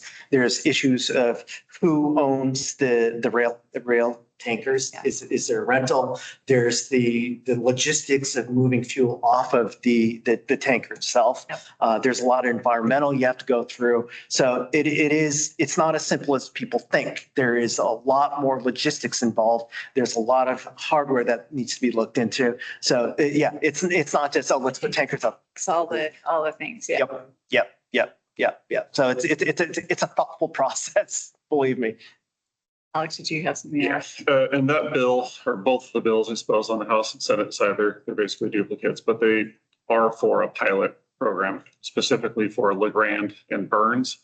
So it'd be 2 test airports to test it out as a pilot program. It would not be something, at least as it stands today, that would be available to, any and all airports. Work out the kinks as a pilot. Yes. Okay. Yes. Very good. Yeah, but fuel is an issue, right? Okay. The more data that we can get about the fuel shortage, the more data we can give to the legislators and say, hey, this is the actual need. So if there's any information, Sarah, that we can do, the better off we are. Steve? Thank you, Chair. Yeah, just a couple of things. I would reiterate what Jeff said, and I was going to say it as well. Sharing that information, you put it together in a great way of sharing, especially some of your goals and some of the achievements. Certainly reaching legislators, the Aviation Caucus, there is still one of legislators to try and get that information in front of them. I think it's, that, again, the general public, I think Jeff mentioned about either the website, which is an update you all mentioned, which is be great. The other big one, and we heard it from comments, from public comments, is getting this information into the hands of airport users, of your tenants. And I don't know, that's generally not just your website, that's generally just not Facebook, but that's really leaning into getting it into the hands of airport users. Airport tenant committees, advisory committees, making those kind of presentations, or just even sending the information to them so that they have it. I think that's really valuable, because we're hearing about, just contacting that and making sure that they understand what the aviation department is doing for their local airport. I think that'd be very beneficial to do that. The other is, you touched on the lessons learned from North Carolina, kind of from extreme weather events. Just coincidentally, I'm next month participating in an ACRP panel on responsiveness, using aviation as responsiveness to extreme weather events. Ours kind of taken, this is not so much extreme weather, but we are preparing for the Cascadia, which is an extreme event as well. So there's some lessons learned. We're going to learn from the Hurricane Helene as well. On the North Carolina contingent is on there in a different panel that I'm on. But ours is about making and maintaining those partnerships. So I'm happy to bring that back as well from that and that lessons learned. And then I think the last thing I just wanted to kind of reemphasize was what the chair had said about reaching out with Alaska and our airlines specifically. We're right. The comments we heard earlier, we have a chair and a vice chair who represent commercial service airports, but we also are part of this board and understand the challenges associated with funding this agency and the work that you do and having ensuring that it's done properly. We also realize what that means to our tenants and our airlines, but there needs to be some kind of balance and some kind of balance struck to do that, to find a funding source that allows the agency to do what they need to do, not exclusively on the backs of airlines and the non-users of that revenue that's generated, but finding a way to strike that balance. And I think having that conversation, especially with Alaska, since their presence is so great in the state, is a very good first step. I'm glad to hear from you that you've made that outreach and you're going to be doing that. I think, and I would reiterate exactly what the chair said, share that information. And I would even focus in, and you had it on the slide prior, focus in on how the core grant, you can exclude us because we haven't done core grants, just because, if we reached into it, we'd cut the heart out of the core grant system for some of the size of things that we would need to do. But from your list, every other commercial service airport in Oregon has taken advantage of core, and you should highlight that. Eugene, Medford, Redmond have all been recipients, and they have then taken that funding and cashed that in and used that to match federal grants and what they've leveraged that to. I think that is a highly valuable message for the airlines to hear. That is not rates and charges that hits them then when they're asking, that airline is not being asked to fund the larger value of the project through the state. They're funding the match. And I think that's a highly valuable thing, as well as sharing with them. Our goal is not to be at the top. Our goal is not to be at the bottom where we are, but our goal is to be somewhere in the middle and finding a stable revenue stream to allow this agency to do all those things that you want to do looking forward. I think that's a highly valuable message for those airlines and doing it in a partnership. So yes, I would continue to encourage that. There's got to be a middle ground and a middle path out of this. Yeah. So, yeah. And I've been emphasizing that each time we talk to Drew and the team at Alaska, it's just, hey, we're here to work with you, not against you. So. Yeah, and I would just say, so, it really is a responsibility of all of the commercial service airports in the state, the small and non-hubs, to communicate that to airline partners. And so that's, for my example, that's what I've been doing with my airline partners. They get up in arms when they see, legislation for an increase in jet fuel tax, but I communicate that to them. Here's how your airline has benefited from this. So, and it is a little tricky right now because the, airlines are definitely feeling some pressures in the market on multiple fronts. And then of course, it's a little bit of a conflict to be working for commercial service airports, but also representing this board and the aviation statewide, right? So. Yeah, thanks for that, Catherine. The other component, Steve, is one of the things that we've been doing is we set up a small FAQ for legislators to root it out, because one of the most important things that you can do is make information easily digestible. Yes. Right? If you bury it in some long 5-page report, nobody's going to read it. Or if you have Excel spreadsheets, nobody's going to read it. So that's one of the things that we've been working on, is making sure things are definitely digestible. In terms of our comms and outreach, the website is our priority right now, and Alexis is our key person on that. And as that project finishes up, we're definitely going to put her on some more intensive comms outreach. So it's definitely planned for. That is fundamentally, I think, one of the most important things that we can do as an agency, and that's why I told Alexis, you have one of the most important jobs in the agency, because it's the public-facing, interacts with people position. Right? Yep. I'm not the most important person in the room here. Not even close to it. It's all the folks that do the work. And Alexis is one of those key folks who's executing on that vision. One last thing, Chair. If you don't mind. I appreciate hearing about your efforts and actually your leadership within NASAO, having traveled with you last year to their spring conference and observed that. I would say, and it sounds like you kind of alluded to this, but also continue with this and maybe bring back some of it to the board here in the future with some feedback. Certainly ourselves, I know you as well, are working through our representative trade groups in DC.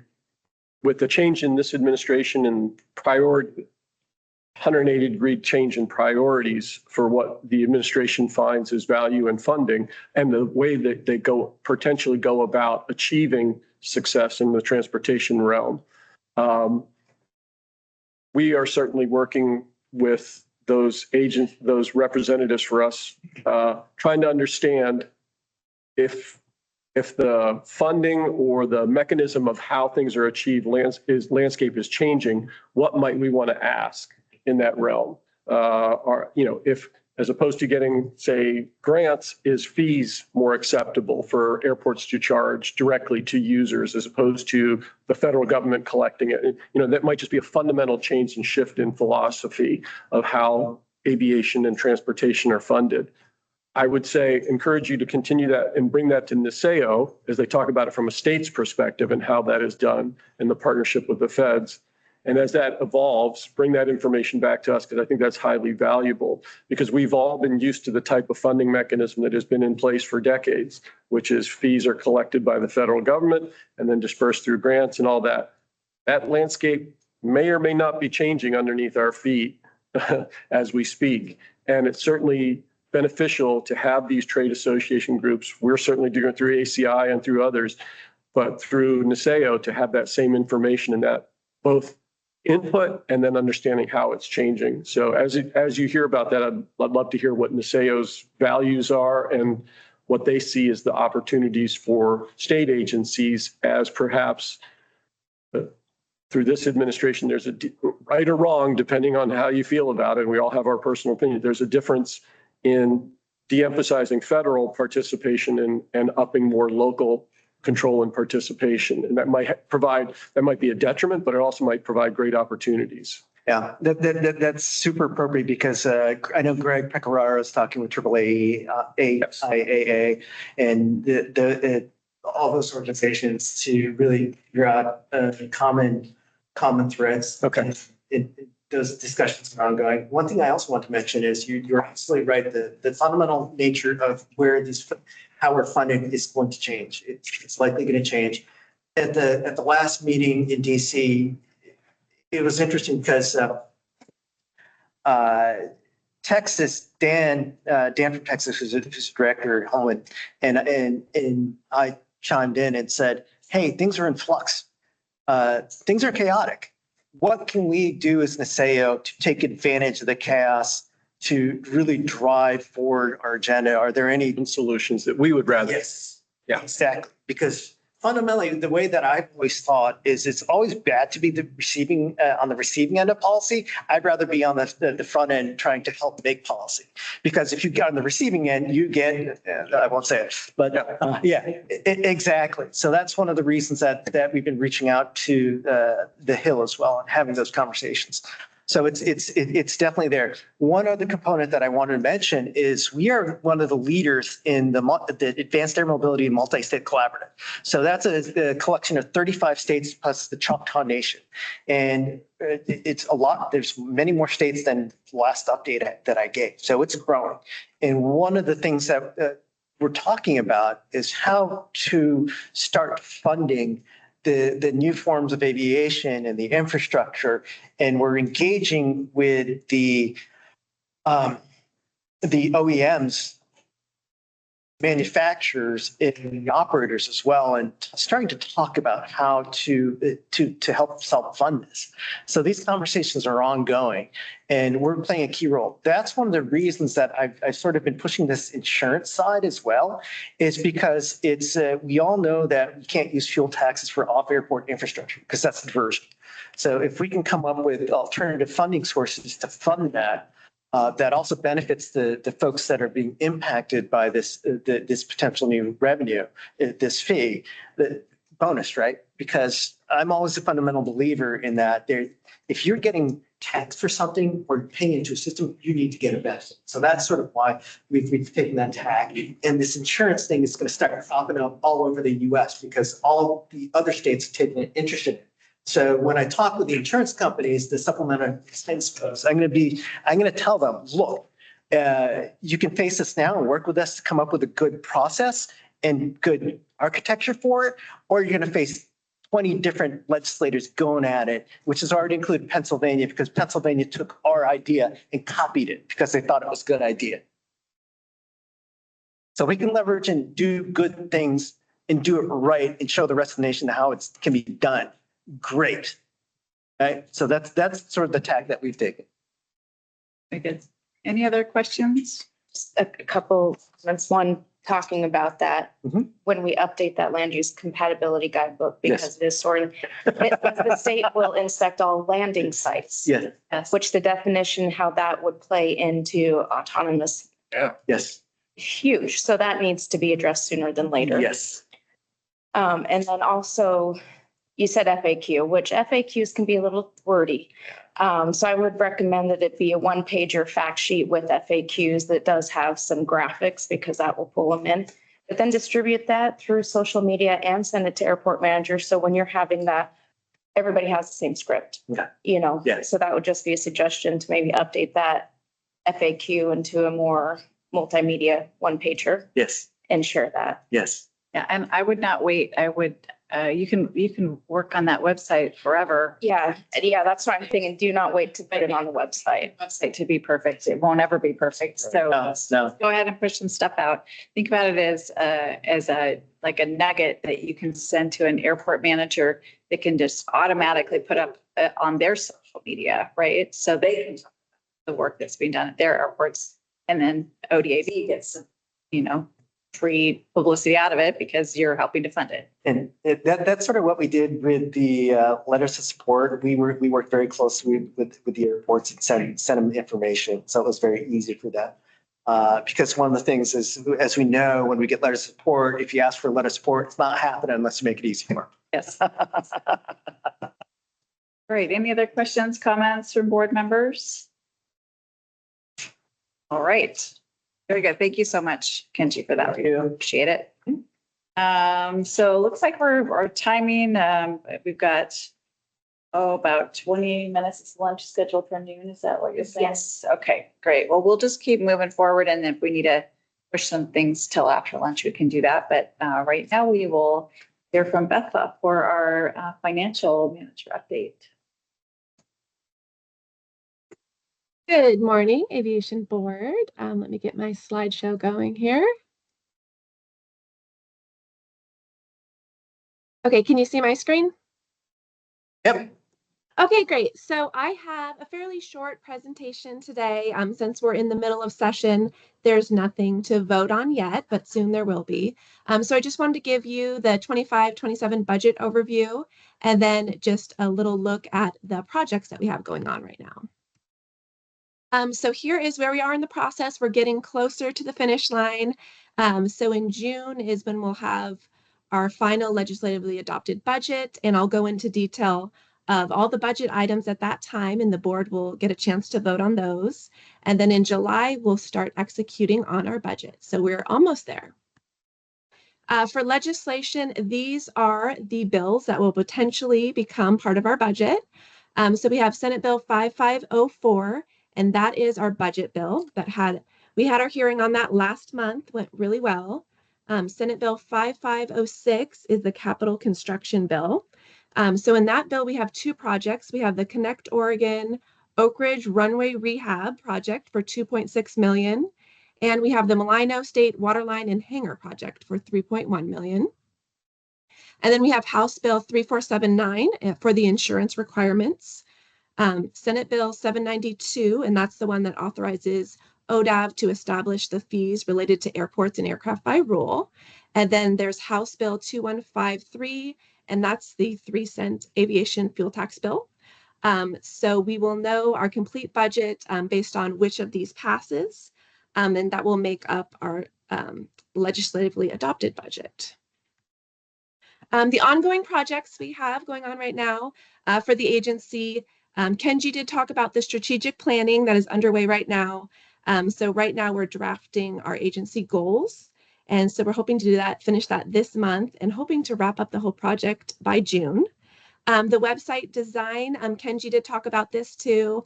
I'll mirror what he said. Alexis is just doing a great job on this, working really hard. She did give us, me and my team, like a little snapshot of what it's going to look like. So I'm really excited. It looks really good. It's going to be a lot more accessible, easy to read, easy to navigate. And we're thinking that this might be done this month, potentially into May. So pretty soon we'll be wrapping up that project. And like Kenji said, that'll free up Alexis to work on even more social media. So that'll be great. We also had a new customer service policy that we just put out that's on our website now. So we were trying to align our policy with the governor's priorities and the DAS requirements. And so one of the requirements was for all agencies to have a customer service key performance measure. So we already do have that in place, but we're going to look closer at that to see if we can improve that, improve the survey that we put out every year, and then improve our overall customer service. So that's a project we're working on right now. And then aircraft registration, we're continuing to update that program. So most recently, we now have a fillable form for aircraft registration on the website that can be submitted with payment. So that's a huge efficiency. It used to be customers had to print that off and then mail it in to us or email it. So we're starting to get more efficient with that program. And also in our budget, we have funding for a new aircraft registration software. So we're really hoping that goes through because that will hugely increase the efficiency of that program as well. And those are the major projects we have right now in the agency. And that's all I have for you. Do you have any questions? Right. Any questions? Short report today for sure. Yes. Okay. I don't see any questions. Thank you so much. Okay. Thank you. Okay, that brings us up to our planning manager update, and we have a series of action items as well. Yeah, good morning or almost afternoon, everybody. Almost lunchtime, not quite. So I have a fairly short presentation as well. Some of this is just some updates on, a lot of numbers that we've been updating at previous board meetings. Stop me if there's any questions. So everybody here now knows the team. We've had a pretty solid team now for, I guess it's been over about a year and a half or so now. So it's great to have a full team that's accomplishing a lot with a small team in a fairly short amount of time and a very limited budget. So core grant. So as of April 2025, we're just under 21 million total project costs of almost 308 million. And our inspection. So as I think most here probably recall, just following COVID and a couple of years of staff turnover and whatnot within the agency, we were about 40 inspections or so behind. So through 23, 24, we've caught all of those up. And now for 25, we anticipate about 10 to 12 project inspections. And then as Kenji mentioned earlier, over 80 airports visited. So we don't have very few more to go. And then the last table down there on the bottom. So of course, the core grants existed since 2017. Everything from 2017 through 2019 has been closed. Starting in 2020, we do have one remaining grant, Tillamook. They're just informed yesterday that they finally received or at least they're very close to receiving their final FAA approval. So we'll have that last 2020 grant closed out. And then, as you see going down the list, 2021 and forward, we have quite a few grants that are still open. And then 52, those are grants that were awarded. They may or may not have even been executed yet, but there's a lot of projects in that list. So, and administrative rules. So Andrea has been doing awesome work on from our last board meeting in North Bend, Coos Bay.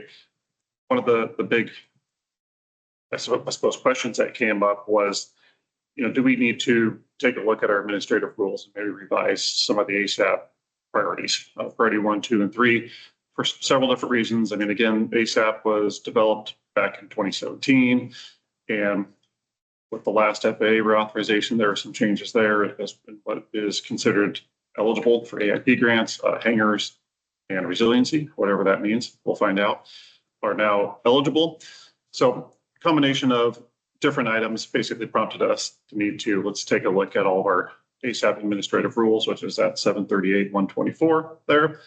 So we're right on schedule. We're in the rulemaking advisory committee, or the RAC, April 2025. Andrea has just recently confirmed all of our 6 RAC members, and we'll be scheduling our first RAC meeting here in the next 2 weeks.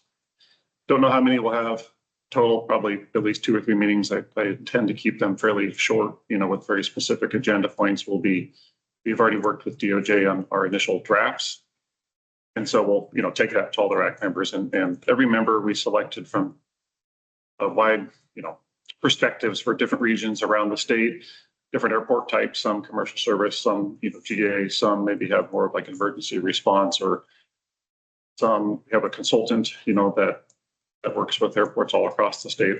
So we spread that out as much as we could. And then, as you see on the schedule here, we go into May, we'll start looking on our final drafts, notice proposal to Secretary of State. Throughout all of that, it does go into the Secretary of State Bulletin, which is a public notification to anybody that's interested. We'll have our public hearing scheduled, which of course, any public testimony or comments are also reviewed at that time. And then our intention would be to have the public or the permanent rules filed by July. So pretty quick turnaround time. But it's great that we're doing this now. There is a lot of updates that we can definitely be implementing to just better match the needs of current projects and current FAA AIP handbook eligibility. Pavement Evaluation Program, PEP. So nothing too exciting here, but our list of all the airports that are being inspected in 25 and 26. Highlighted a couple of them in blue. Those were the state-owned ones.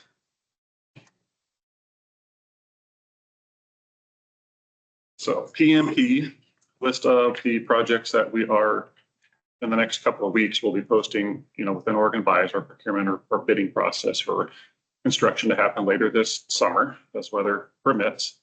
And if you'll recall, so Region 4, that's left over from last year. We had an issue with the contractor, and we decided to basically cancel that contract and then push it to this year. So, and with that, I'll pass it over to Andrea. We do have an action item here.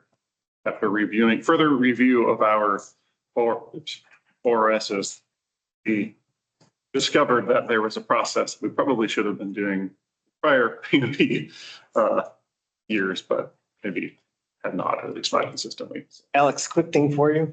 Could you let them know, at least on the procurement side, the impact of bringing procurement back in-house? Getting there. Okay. Not there yet. Right, so Chair Stevens and board, we sent you the approval request by email last week, and I can go ahead and read that now. And then if you have any questions, address those, and then ask for your approval of the 2025 PMP program. So per ODOT's pavement maintenance program policy guidance, ODOT oversaw the pavement evaluation program for eligible airports in regions 1 and 4 of the PMP regional map. Additionally, ODOT collaborated with the PMP consultant to develop the 2025 pavement maintenance program, ensuring strategic planning and maintenance for Oregon's aviation infrastructure. The 2025 PMP is based on the following program requirements: review of PE reports and other necessary document materials such as airport layout plans, aerial photos, or other FAA records. Review of capital improvement plans to determine overlap between PMP and CIP projects. Removal of airports with less than $3,000 of work due to cost prohibitive indirect costs. And then finally, review of the pavement condition index, or PCI, for eligible airports. Airport pavement that is at or below what's identified as the critical PCI value should be scheduled for replacement. The annual budget for PMP is based on funding received from the aviation fuel tax in the previous year, and is typically between $900,000 and $1 million. The budget for 2025 PMP is $1 million, and the engineer's estimates of costs are in line with local funding. Additionally, PMP was awarded a core grant this past February, which will pay for the airport sponsor match portion of the Region 1 PMP. And then, as Alex mentioned, Region 4 airports were a carryover from last year's PMP, and the airport sponsor match for the 2024 PMP is covered by the PMP program. So pursuant to ORS 836.072, the list of projects is recommended to the State Aviation Board for implementation as part of the 2025 PMP. Okay, thank you. Is the Region 4 funding from last year, is that last year's funding source as well? Yes. Okay. All right, that's what I thought. Okay. Good question, more out of curiosity. Do you often have to remove airports for less than $3,000 worth of work? Because I can't imagine there ever being a project, seems like such a low bar. I can't think of one. Okay. But it's just from the policy That's- guidance, yeah. I think the only one we had fairly recently is Sun River. They had just basically repaved all or most of their airport. So yeah, we removed them from the list. Is that a threshold based on an old rulemaking? And maybe that's something that eventually we should look at. It's possible. I think what it's really based on is like mobilization costs. And Yeah. the thing that indirect costs are higher, and so it's not a quite an efficient use of the PMP funds to be doing those smaller projects. Sure, yeah, I'm guessing that the threshold should be like higher. So we might want to just, rebalance that eventually, but yeah, Jim.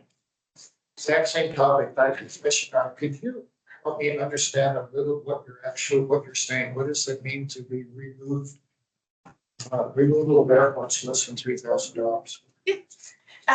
So in working with the consultant who's designing the PMP projects for that region, they are providing the estimates of the cost of work. So it's in working with them. They're looking at what needs to be done on the airport according to the PEP reports. And if those costs that they're estimating are $3,000 or below, then they would not be included on the project list.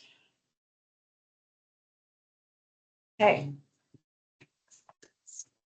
That, if there's no other questions or comments, so we are looking for a motion. I have a comment. Yes. I have 2 airports on the list that will obviously benefit from this. Not me personally, but just wanted to identify that our airports are on the list. And if I don't know if there's any level of conflict in that voting on this and approving that list.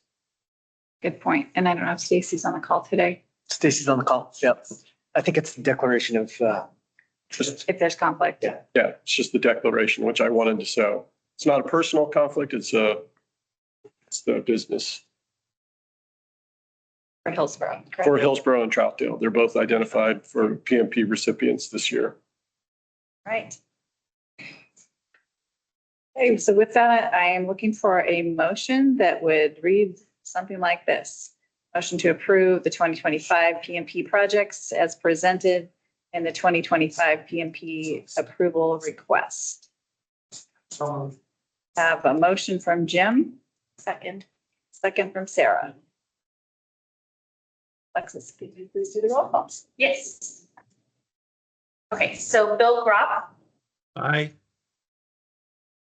Jim Knight, Aye. Sarah Lucas. Aye. Steve Hagan. In the interest without the update from DOJ, I will abstain from this vote. Okay. that a Brian caution? Frey. Yes, you can abstain. I should probably abstain as well. Hood River is on the list. Jeff Pritchard. I will say aye. Okay. And then Catherine Stevens. Aye. Okay, that motion passes. All right, the next one is the approval of the Crater Lake-Klamath Regional Airport reclassification. But yeah, a couple more slides. Oh, I'm sorry. I'm moving right along. Okay, so yeah, land use and airspace updates to some numbers from about 6 or so months ago. I think was the last time I presented some of these numbers, 2024. So far, over 97 aeronautical studies completed this year by Brandon. Land use, he's done reviewed some land use notices and development permits, about 94, probably higher than that now, 4+. And GIS implementation. So Brandon has been working with ODOT IT to set up our GIS software within our system. He's been working on creating some basically draft maps that we'll be reviewing internally and sharing with the board when, we feel that we have at least a small list of likely to start with, say, the state-owned airports and kind of go from there.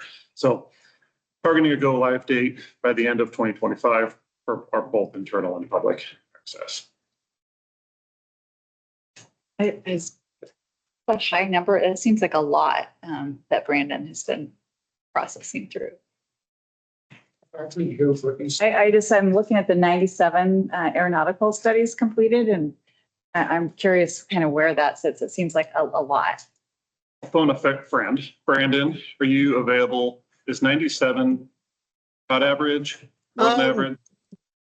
Lots of times we do see them pick up during the summer, but I will say last year we did over 800, which was the most that I had done in a year since joining the agency in 2022. So hard to say, I guess, at this point in the year. Good question. Thanks, Chair Stevens. Thank you, Brandon. So FAA Project Administration 2024, nothing new here, just a reference point. These are all ongoing projects from our 2024 BIP and BAL grants. Won't necessarily go through them one by one. I'll just leave them up on the screen if anybody has any questions to ask. That we covered all of these pretty extensively in the 40+ page slideshow here a couple of meetings ago.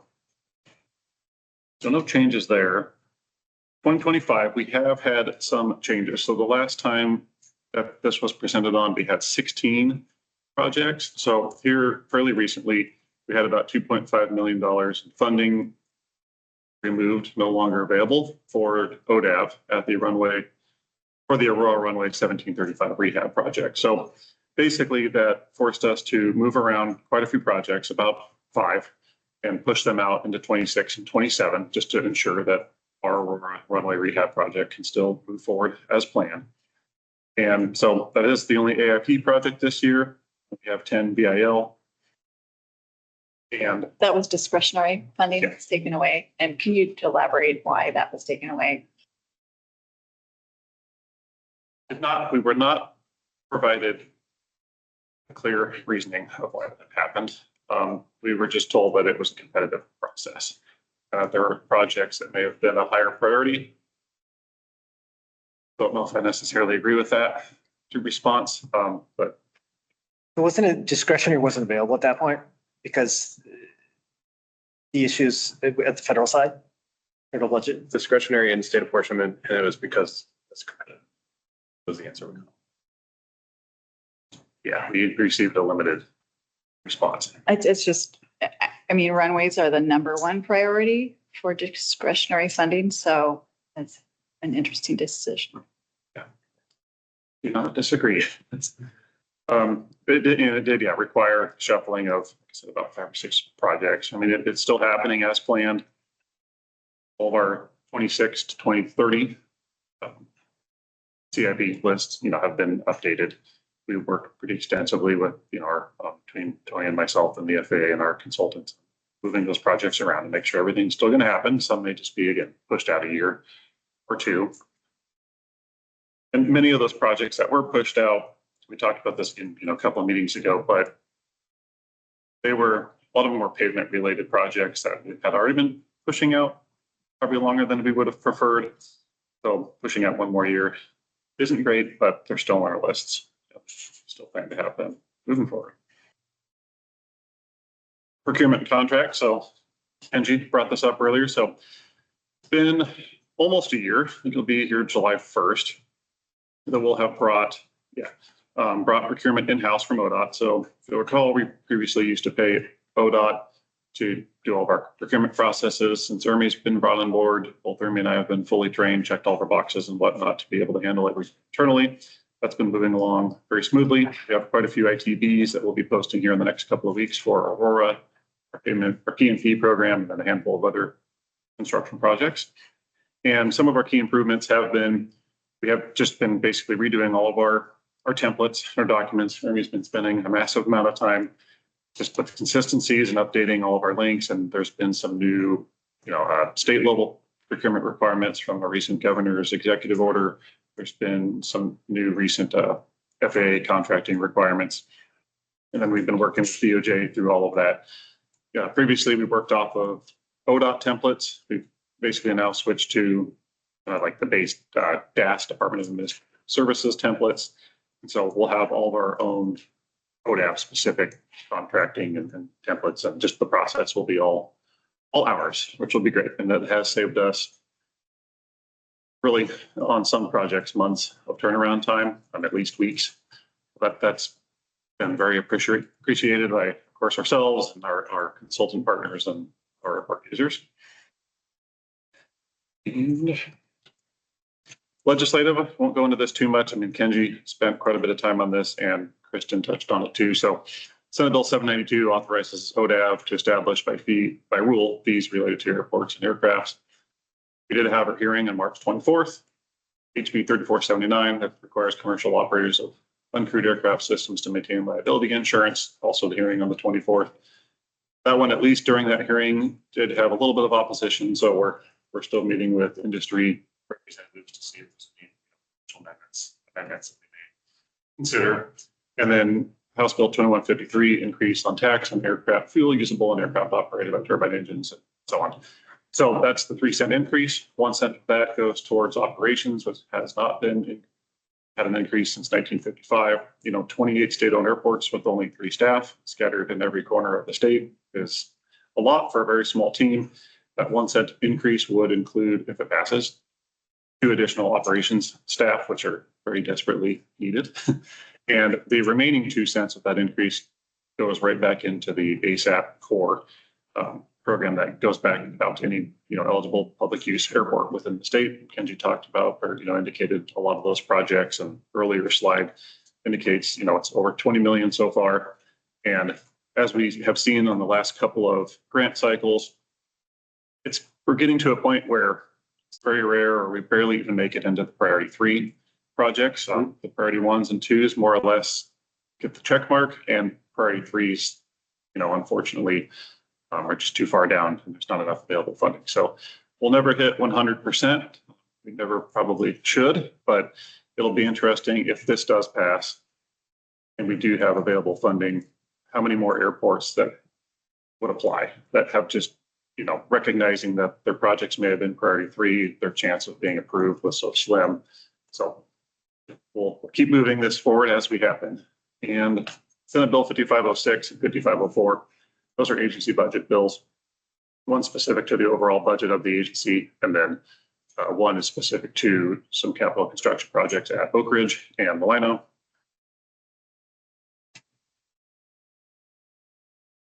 And then advanced air mobility. So Kenji touched on some of this too, but we've had a couple of recent events. So we had our advanced air mobility multi-state collaborative in Utah here a couple weeks ago.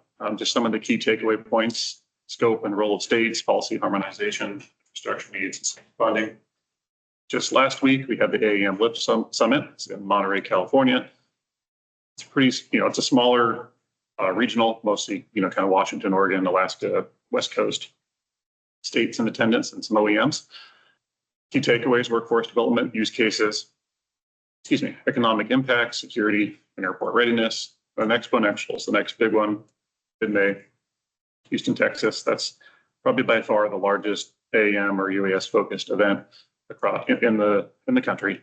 And just like last year, we're partnering with Business Oregon to help co-sponsor a booth. So there's going to be, how many this year, 6 or 8 different AAM UAS companies that are primarily based out of either Tillamook, Pendleton, and maybe in McMinnville that share that booth space with us. And education, workforce, ecosystems, policy, regulations, and security. And looking forward to that event. I mean, it's great that we're able to help partner with another state agency and help some Oregon aviation industries have a booth space there.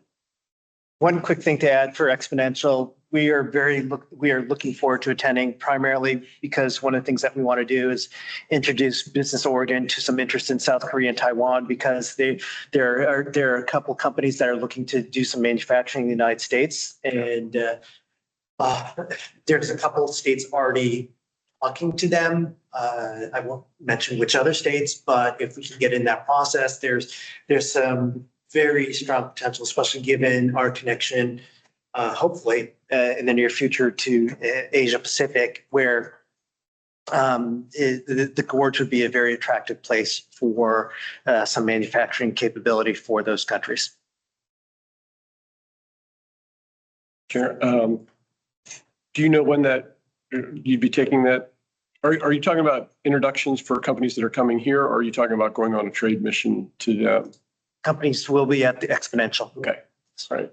There's, at least last year, and it seems like this year, there's a very large participation or presence from South Korean and Taiwanese companies. And as Kenji mentioned, they're already having discussions with at least one other that's moving along positively. So maybe we can sneak in there a bit. Yeah, I just know that, from our agency, we do trade missions to South Korea specifically.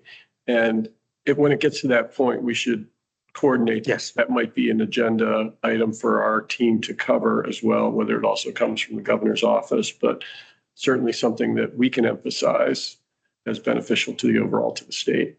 When do you think you'll be taking your? I don't know. I know. We should offline. We can talk offline. Sounds good. That's all. Questions? Additional questions? Okie dokie. Thank you so much. So now we'll move on to the Crater Lake-Klamath Regional Airport reclassification. Andrea. So this was brought up in the February board meeting. The Oregon Aviation Plan, Chapter 4, lists 5 categories that all of Oregon's public use airports are designated into. And then ODAV uses those categories to determine the required sponsor match for the core program and also. And the ODAV also allows for an airport sponsor to request a change in classification if they believe they don't meet the criteria that they are. So City of Klamath Falls, on behalf of Crater Lake-Klamath Regional Airport, has requested to change their airport from a Category 1 commercial service to Category 2, which is urban general aviation airport. They haven't had commercial service since 2017, so just feel that the Category 2 better exemplifies what kind of airport they are. So are there any questions? If not, Jim? Is there a potential downside to changing their classification?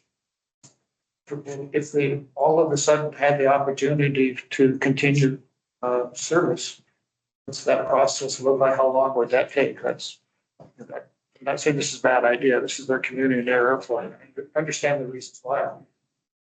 I'm not knowledgeable enough to what will be the hoops they would have to jump through and go up to.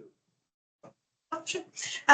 It would be the same process if they wanted to change back to commercial service. Yeah, it wouldn't be anything too difficult.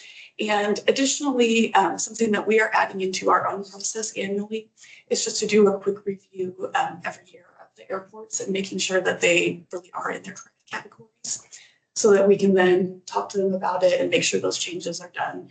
But again, it's just the process of coming to the board and requesting the change. All right. Any other questions? What's the largest advantage to the airport and classifying? It will lower what their required match for core and PMP is. Okay, and I would note that the letter that was sent in the board packet, they state it's unlikely that they will have commercial service again. So is there a relationship of this classification to Kingsley? Is that something that would affect them negatively? No, I'm not understanding your question. Changing the classification of the airport, sometimes it would imagine it has an effect on others. This is only for the core grants, though.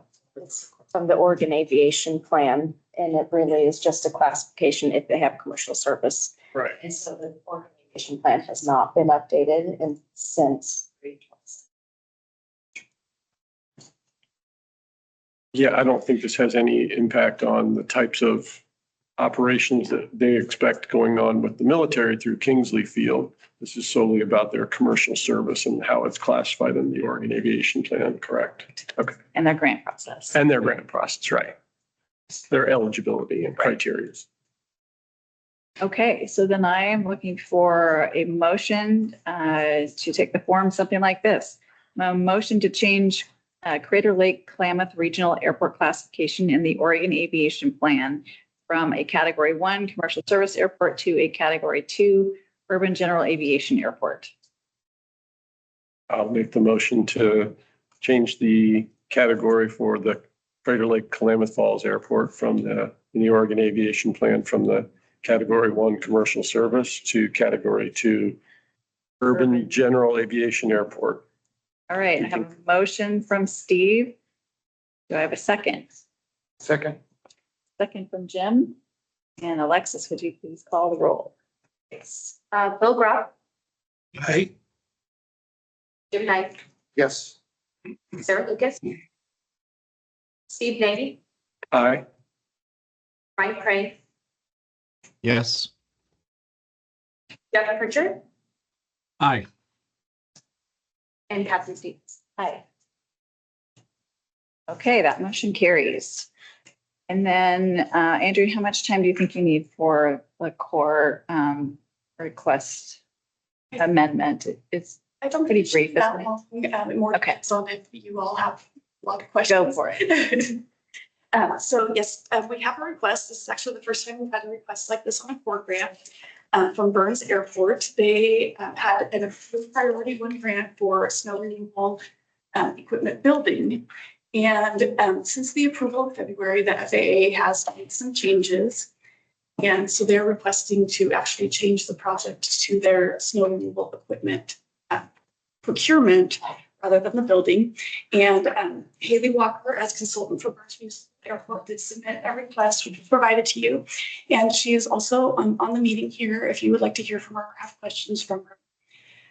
The main thing to look at, this doesn't have any negative impact on the core program. Their core request was approved at about $115,000. And in the change of the project, it would decrease to them only needing about $8,600 from the core program.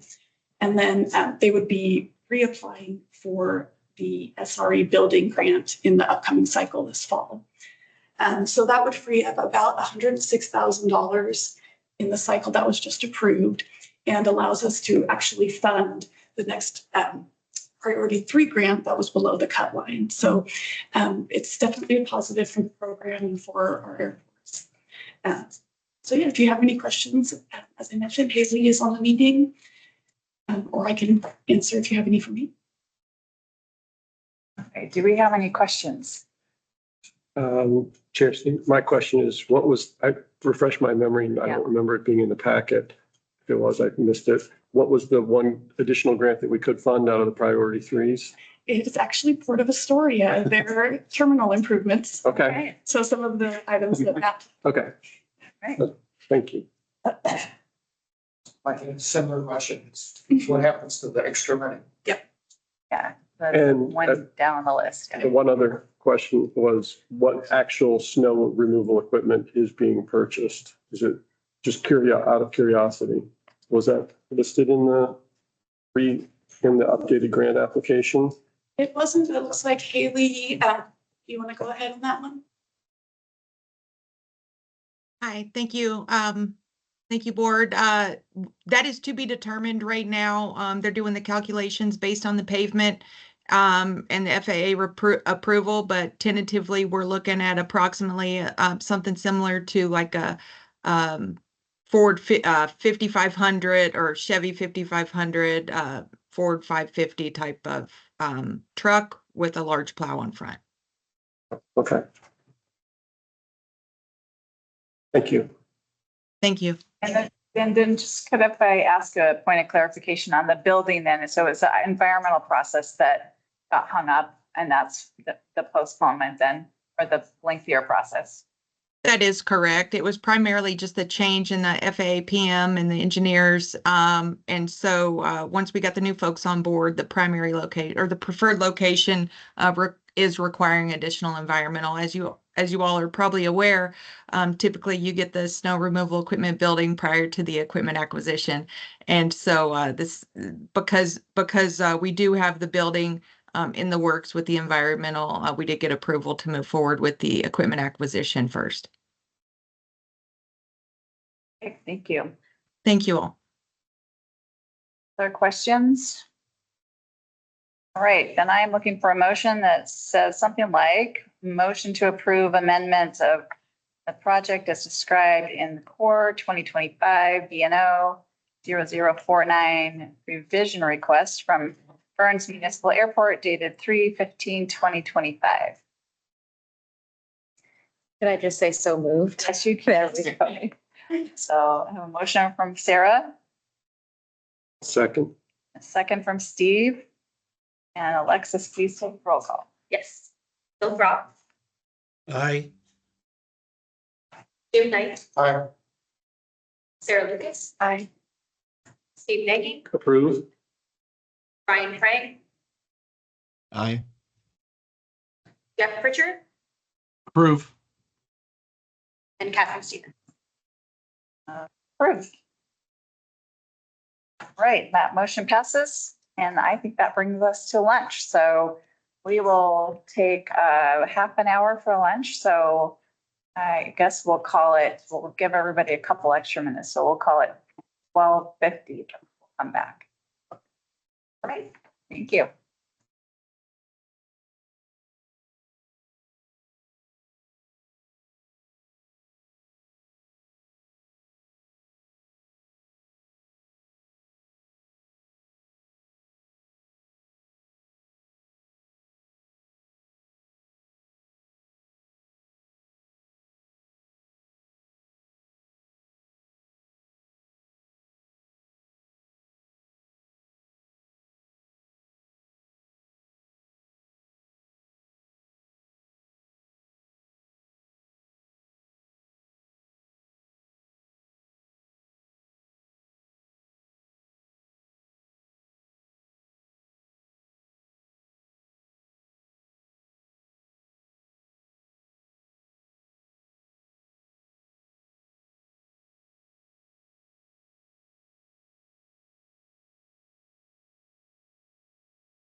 You're not watching your phones. The Dow's down 4, NASDAQ's down 6% today.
Good. Yep. Hey, welcome back, everybody. Hope you enjoyed your lunch. We are going to jump right into the state airport manager updates. Hey. Anyway. Well, good afternoon. Always happy to share fun photos after lunch and a good update as well. So this is a photo of the Wakanda Beach State Airport, and I'm gonna have more in-depth photos, a little bit of foreshadowing. Our new toxin removal equipment arrived last month in March, and this was something that we ordered with SOAR funds. This was approved just last year, April 2024. We had asked for $250,000, which was approved for the equipment, and we got the forestry spec equipment and 5 attachments for under $180,000 that we've been putting to good use here in just the last 3 weeks. We've been prioritizing the obstructions on ODAF's property, airports we have projects at like Cape Blanco, Prospect, and then tackling our most significant obstructions. And so for the last 3 weeks, we've been very busy removing critical obstructions in primary, transitional, and approach surfaces. And we estimate, compared to contract services, the machine has already paid for itself for the amount of work that has been done. See if I can pull up. I'm not sure if I can do the magnifying glass thing, but on the image on the left, this is the before, and you can just barely see the windsock behind a whole bunch of trees. And then on the right, this is the after, where the trees in the primary surface have been cleared out. This is the Pinehurst State Airport. We don't have a lot of property, so we were not able to tackle as many trees as we'd like, but we are working on permission with the neighboring property owners so we can go and clear more trees in the transitional surface. Sharon, can I ask a question? Or should I wait till the end? Go ahead. Only quick question. If it was approved for 250, you got a great deal for 180. Are you using the other 70,000 for equipment as well? No, we just don't spend that. It goes, it just stays available for other SOAR projects. Okay. Yep. Moving on to the Prospect State Airport, we have our project starting here very soon. And as you can see, there are a lot of trees right along the side of the runway and these runway end turnarounds. This is where, for the heavy firefighting activity that we have at this airport, we're planning to install concrete pads for helicopter and equipment parking. And that will help prevent excessive wear and tear on the pavement to prolong its life. But the trees right along the edge of the turnaround needed to be removed. And so that's what we did. Went in and removed the trees, again, on the limited amount of property that we have control on. And we expect by next season, next fall, that we'll be able to go in and clear trees because the property owner here is willing to work with us. Moving on to the Wakanda Beach State Airport. This was the airport I had in the title slide, and just on the north edge of the runway threshold is this road, and then just beyond that, there's these cables where we have obstruction markers, but then behind that, the trees clearly have long overgrown those cables. So on the right, this is the after. And we're working with the utilities on replacing or refreshing those obstruction markers on the cables to make sure that they're visible for pilots. Just a few more pictures for Wakanda. Again, on the left is the before. And then looking at it from the slightly elevated view from the runway, looking north in the middle picture, and then a good top view of the area that was cleared on the right. And then on the south end, same story. So significant obstructions in approach surfaces, in runway safety areas and object-free areas that we just have not had the capability of managing with our limited staff time and equipment that we had. With this equipment, with the use of the SOAR funds, again, compared to renting the equipment that we did for 1 month in Cape Blanco versus or comparing the cost of contract services, this equipment has already paid for itself. So it will make good use of it throughout the year, even during nesting season, managing brush and mowing areas that are difficult to reach, but then outside of nesting season, keeping up on all the obstructions. Moving on to, Tony, I'm going to make a quick mention. We'll be messing all that out because that's a huge improvement for the pilots. So make them aware of the projects that we're doing and how much it impacts their safety. So this is a big one we're just going to push out very shortly. Yeah. Right? It's a huge improvement, and the fact that staff in-house were able to do all that work, every photo I just showed, the before and after, within just the last 2 or 3 weeks before nesting season began here, just beginning of this month. So really incredible work. We did have one VPD. We had a great break from VPDs. Our most recent before this one was middle of October.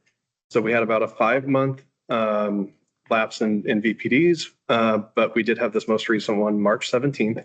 This was a delivery driver making a propeller delivery to Life Flight, which is located on private property on the south end of the Aurora State Airport. So we've been in touch with that association that manages that property with the access agreement, and they've been in touch with Life Flight, and we've been working with them on ways to meet their access agreement requirements and to help make improvements that will prevent future VPDs from happening like this one.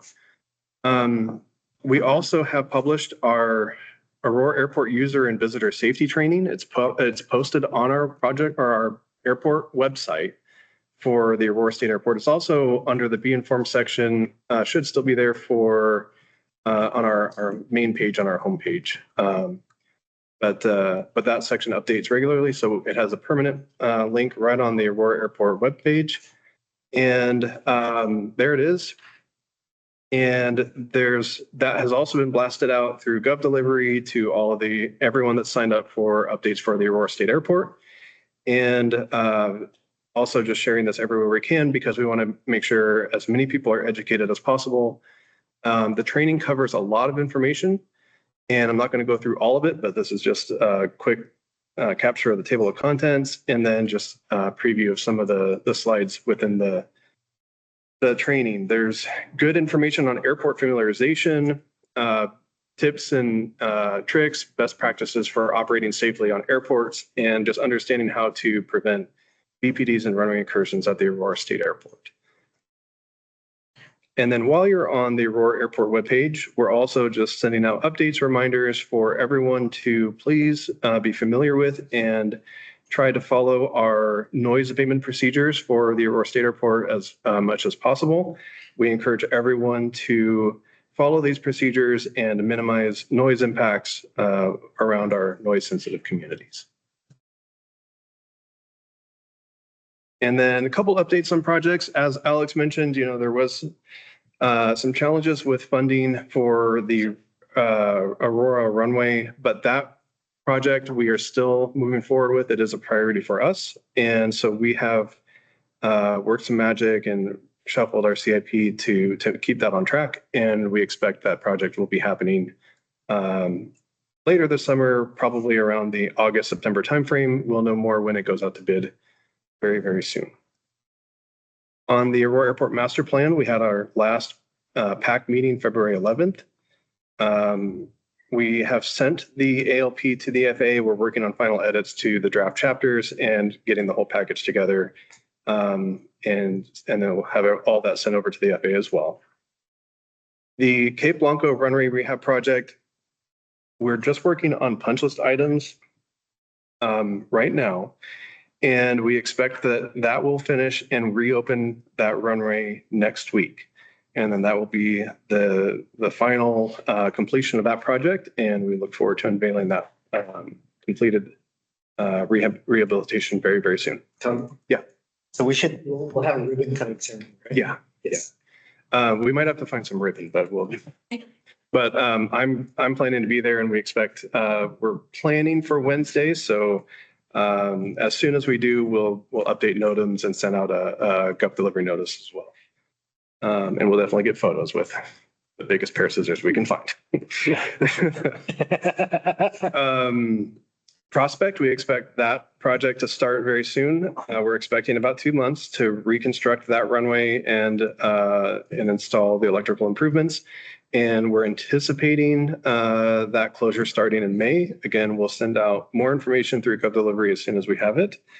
And then we're also looking at the Siletz Bay runway and Cottage Grove Haven projects starting later this spring and summer as well.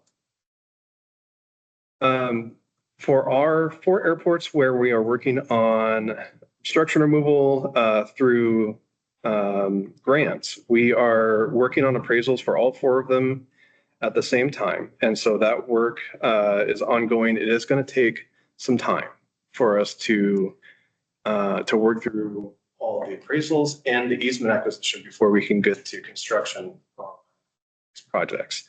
So it will take some time. I'll continue to keep you updated, but we expect this is going to be a lengthy process. Another quick question. Are some of these involve federal grants that you have? Are any of these running into timelines for closure of those grants? Is there any grant funding in jeopardy as associated with removals? The design, we phased it with design and environmental we're. Okay. Yeah. And all 4 of these are under FAA grants. Yep. Okay. Just want to make sure we're not running afoul with the FAA on grant closures. No. And then just a couple quick updates and reminders. The Nehalem Bay State Airport, the park is closed. So I've shared this before, but I just want to remind everyone that that we expect the park will complete their work on time in the summer of 2025. And I'll send out an update when that work is completed, and then the airport can reopen fully. Right now, the airport is available for touch and go traffic and full stop, but you can't leave the premises of the airport. The park itself is closed, and there's no access to any of the facilities or services or the beach from the airport. And then our 4 seasonal airports that are closed, we expect them to open May 1st, and they may postpone or they may stay closed beyond May 1st, depending on conditions. If the conditions are not suitable for safe aircraft operations, then we'll issue NOTAMs and extend the closure until they can be reassessed and reopened safely. And good news, we're recruiting. So we don't have the position posted yet, but we are expecting to fill our seasonal grounds worker position here in the coming months, just in time for the busy mowing season to kick off later this spring. So please do keep an eye out for that at oregon.gov/jobs. And then you can learn more about the position or apply. And I did want to just give a quick update on the Through the Fence discussion that we had in February and in our March work session. We sent out responses to the questions and requests from the board from the work session. I sent that out to you all separately in an email. It included this schedule that I've posted here, and right now we are the direction from the board in March was pretty clear on looking at addressing some of the challenges and issues that we talked about with Through the Fence, but continuing to do Through the Fence. So right now we are working on putting together a kind of set of rules and policy, a framework that the rulemaking committee and the board can look at and discuss later this spring and summer. So I will continue to keep you all updated as we get that information put together and as we go through each step with the public process with the RAC, and then happy to have any conversations and with you all as well. So this is what we're looking at, doing that through the summer, and then aiming to have a notice of proposed rulemaking with the final rule in October of 2025.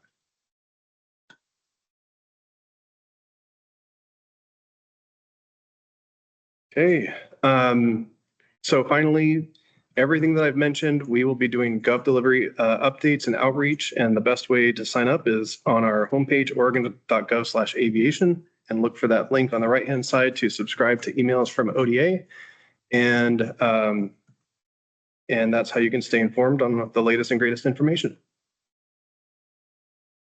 And if you already have a subscription, you can manage that subscription and sign up for additional topics or update your preferences by clicking the link at the very bottom. Tony, don't forget the links for Facebook, Instagram are there too, right? This might be an old template that I can update in a future presentation. Yes. Any questions? Great. Any questions for Tony? Curious, if you don't mind, do you seed after you go in there? I know you're not actually disturbing the soil, but to me, that looks like prime for noxious and invasive weeds to take hold once you do that. So what type of, are you spraying, at least for broadleaf or anything afterwards? Yeah. Yeah. So we do spray at all of our airports. And I don't know that if we have sprayed this area after that clearing, but I know that one thing we have talked about is decontamination and trying to prevent the spread of noxious weeds. So cleaning our equipment, making sure they're washing everything down and trying to prevent that. All right. Any other questions? Appreciate the update, Thank you so much. Thank you. Very informative. Okay, well, now we are to board updates. If board members have any news to share, events, anything you'd like to share, now is the time.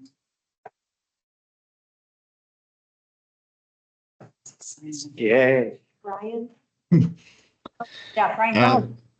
Thank you, Chair Stevens. Sorry I couldn't be there this week. I am currently on the Pendleton UAV test range and helping a new company and a new air vehicle achieve flight. And they're actually ready to launch. So I'll be dropping off, but in the background, working with some ideas of a 501c3 to make just recreational aviation accessible to tie a lot of things together. And we'll be presenting some ideas to the ODAV staff about how that can potentially intersect and complement maybe curating these remote sites and just promoting general aviation across the state. Very good. Thank you for that. Anyone else? So I was just going to share, so we heard some, our former Senator Johnson talk today about the closure at Aurora for construction over the summer, 60-day closure, essentially. I talked to her a little bit about that. So, and I know those are so disruptive always when you have to close a runway or any part of your airfield, really. So I just thought I would illustrate a little bit, why that happens. You can chime in as well. Because, it's all about safety, right? We've got to maintain these airfields. There's going to be an inconvenience to everybody on the field. And often the amount of time that's set forth is just kind of a standard amount. But for example, Eugene, last year we had a major taxiway project, but it also shut down one of our runways for a while. And it cut off actually access to some of our tenants on the north end. Huge inconvenience, right? So we do the same. I think we set that one at a 45-day closure. But then we work like the Dickens to try and shorten that and really work with our contractor to get it shortened. And I think we opened 18 days early on that one. So I know staff and your contractors are going to be working the same way to try and minimize those impacts. But, we got to rehab pavement sometime, and there's always going to be an impact. And then often for us, we kind of hold our breath at the digging part because who knows what we're going to find under there. And so you do have to kind of put a longer time. I always feel like it's better to say it's going to be closed for a longer period of time and then have everyone pleasantly surprised when you can open early than the opposite. So I know we at my airport just encouraged, we communicated constantly so people can plan. And some folks will move their aircraft to a different airport during that time.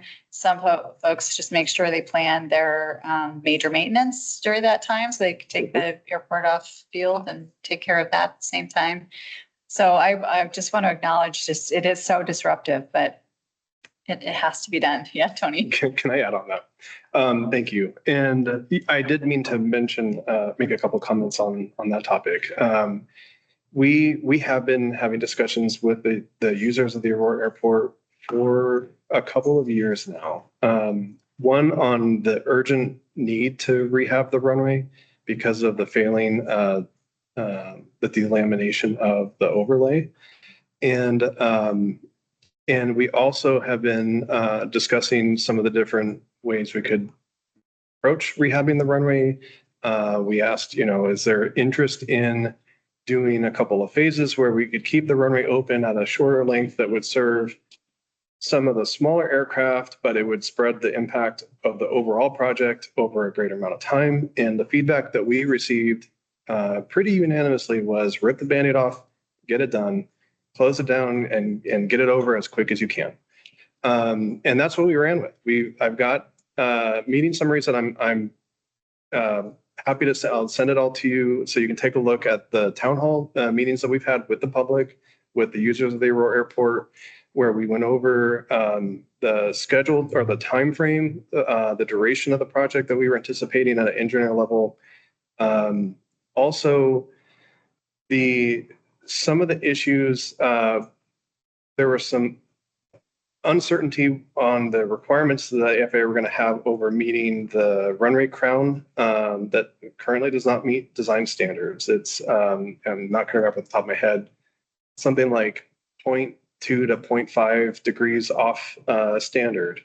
This added like 30% to the project cost and potentially 50% to the project, the runway closure duration. Because now instead of just doing a straight mill and fill, we have to go and do mill and then either a variable mill and fill or a partial variable fill and then overlay. So that we didn't know until last summer from the FAA if we were going to get a mod to just do the simple approach or the more complex approach. And unfortunately, the answer was the complex approach. They were going to make us meet standard. It's to make sure that the runway properly drains and we don't have standing water on the runway. It's a safety thing, so that's what we're planning for. But as soon as we get more information, like I said, we plan to bid this project very soon, and then with the contractor, and we will be working with them to try to make sure we can keep that runway closure as short as possible and reopen so we can have a safe airport and a good product as well. That's what we're working on. Thanks for that. Great. Any other board members have anything they'd like to share? Okie dokie. So then we'll move on to other business, if there's any other business. Jim? More of a question. Became aware of an organization called ODAR. And it's a disaster relief team. I'm wondering if we would benefit from hearing from them what it is that they do and how they see any, if at all, assistance from this department. But there's not a lot of information on their website that really clarifies how this is working. If you're not aware, there's a volunteer organization that wants to provide services to the state and event or the catastrophic event. Kind of be this volunteer group of people. If anybody knows more than this about me, I'd sure like to hear about it. But it seems like it would be an interesting conversation, or at least an interesting topic to hear. Now we have this organization that's building themselves up to be an emergency response. But we don't really have a relationship that I can tell with our agency. So, Kenji, I don't know if you know about this organization. Oh yeah, they're tightly wound into our workshop that we're having with ODEM Emergency Management, which I mentioned in my presentation. So they're an absolute critical player in that, as well as Civil Air Patrol and a number of organizations as well. FEMA, we've invited. FAA, we've invited. So yeah, they take a primary role because I think it's very important. We've also invited RAF and a number of other groups as well, just to show up, because it's going to take everybody in case of a Cascade subduction zone event. Making sure that we're all deconflicted and have the right procedures in place is absolutely paramount. They also have they do sort of a test runs. So the next one is Whale Run coming up, I think this month maybe. But they do some activities as well. So yeah, we're talking to them. But yeah, if the chair is amenable, that might be interesting to have them present. What's the name of the group again? ODART. Oregon Disaster Relief. ODART. Okay. I mean, Up to you. we look into it. Yeah, we can look at it. An interface with aviation. Yeah. There's a couple of models. They're based on examples from Washington. Yeah.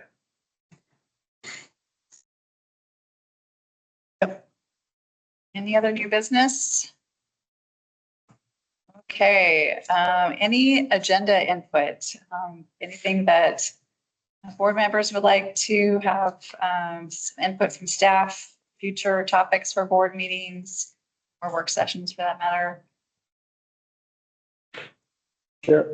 Not so much for right now, but as we get into the fall and as staff starts preparation, because we had this conversation last year in preparation for the legislature and its package, and this is more, I guess, for the finance team. And as we get to next year, which will obviously not be a long session, but a short session, just ensuring that we have insight and our ability to provide input to the packages that will be going forward. And I know, given the process, and it's been shared with us, the lengthy development process that goes through for legislative packages, I want to make sure that in our board agendas and our work sessions, as we get into whatever the appropriate timeframe is, which I'd assume would be this fall or next year, we're already talking about next year's session, but let's make sure that on our schedule for this fall, that we have time to have input and review of those packages. Got it. Any other input? Requests? So I would love to have an update on the strategic plan. Just kind of where you're at with it. And I think it's always good to kind of have a couple of touch points back with the board whenever you're working on an initiative like that. So I would like to see that.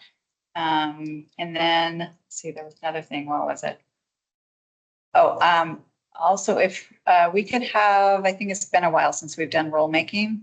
So if we could have a little presentation on rulemaking process, how the selections are made for that committee, that kind of thing, that would be helpful. Perfect. Okay. Righty. So let's see, our next meeting is May 1st on Teams. So that is a work session. And then up next, we're going to all be going and taking a tour of the Astoria Regional Airport. So super excited to see that airport. And with that, we will adjourn.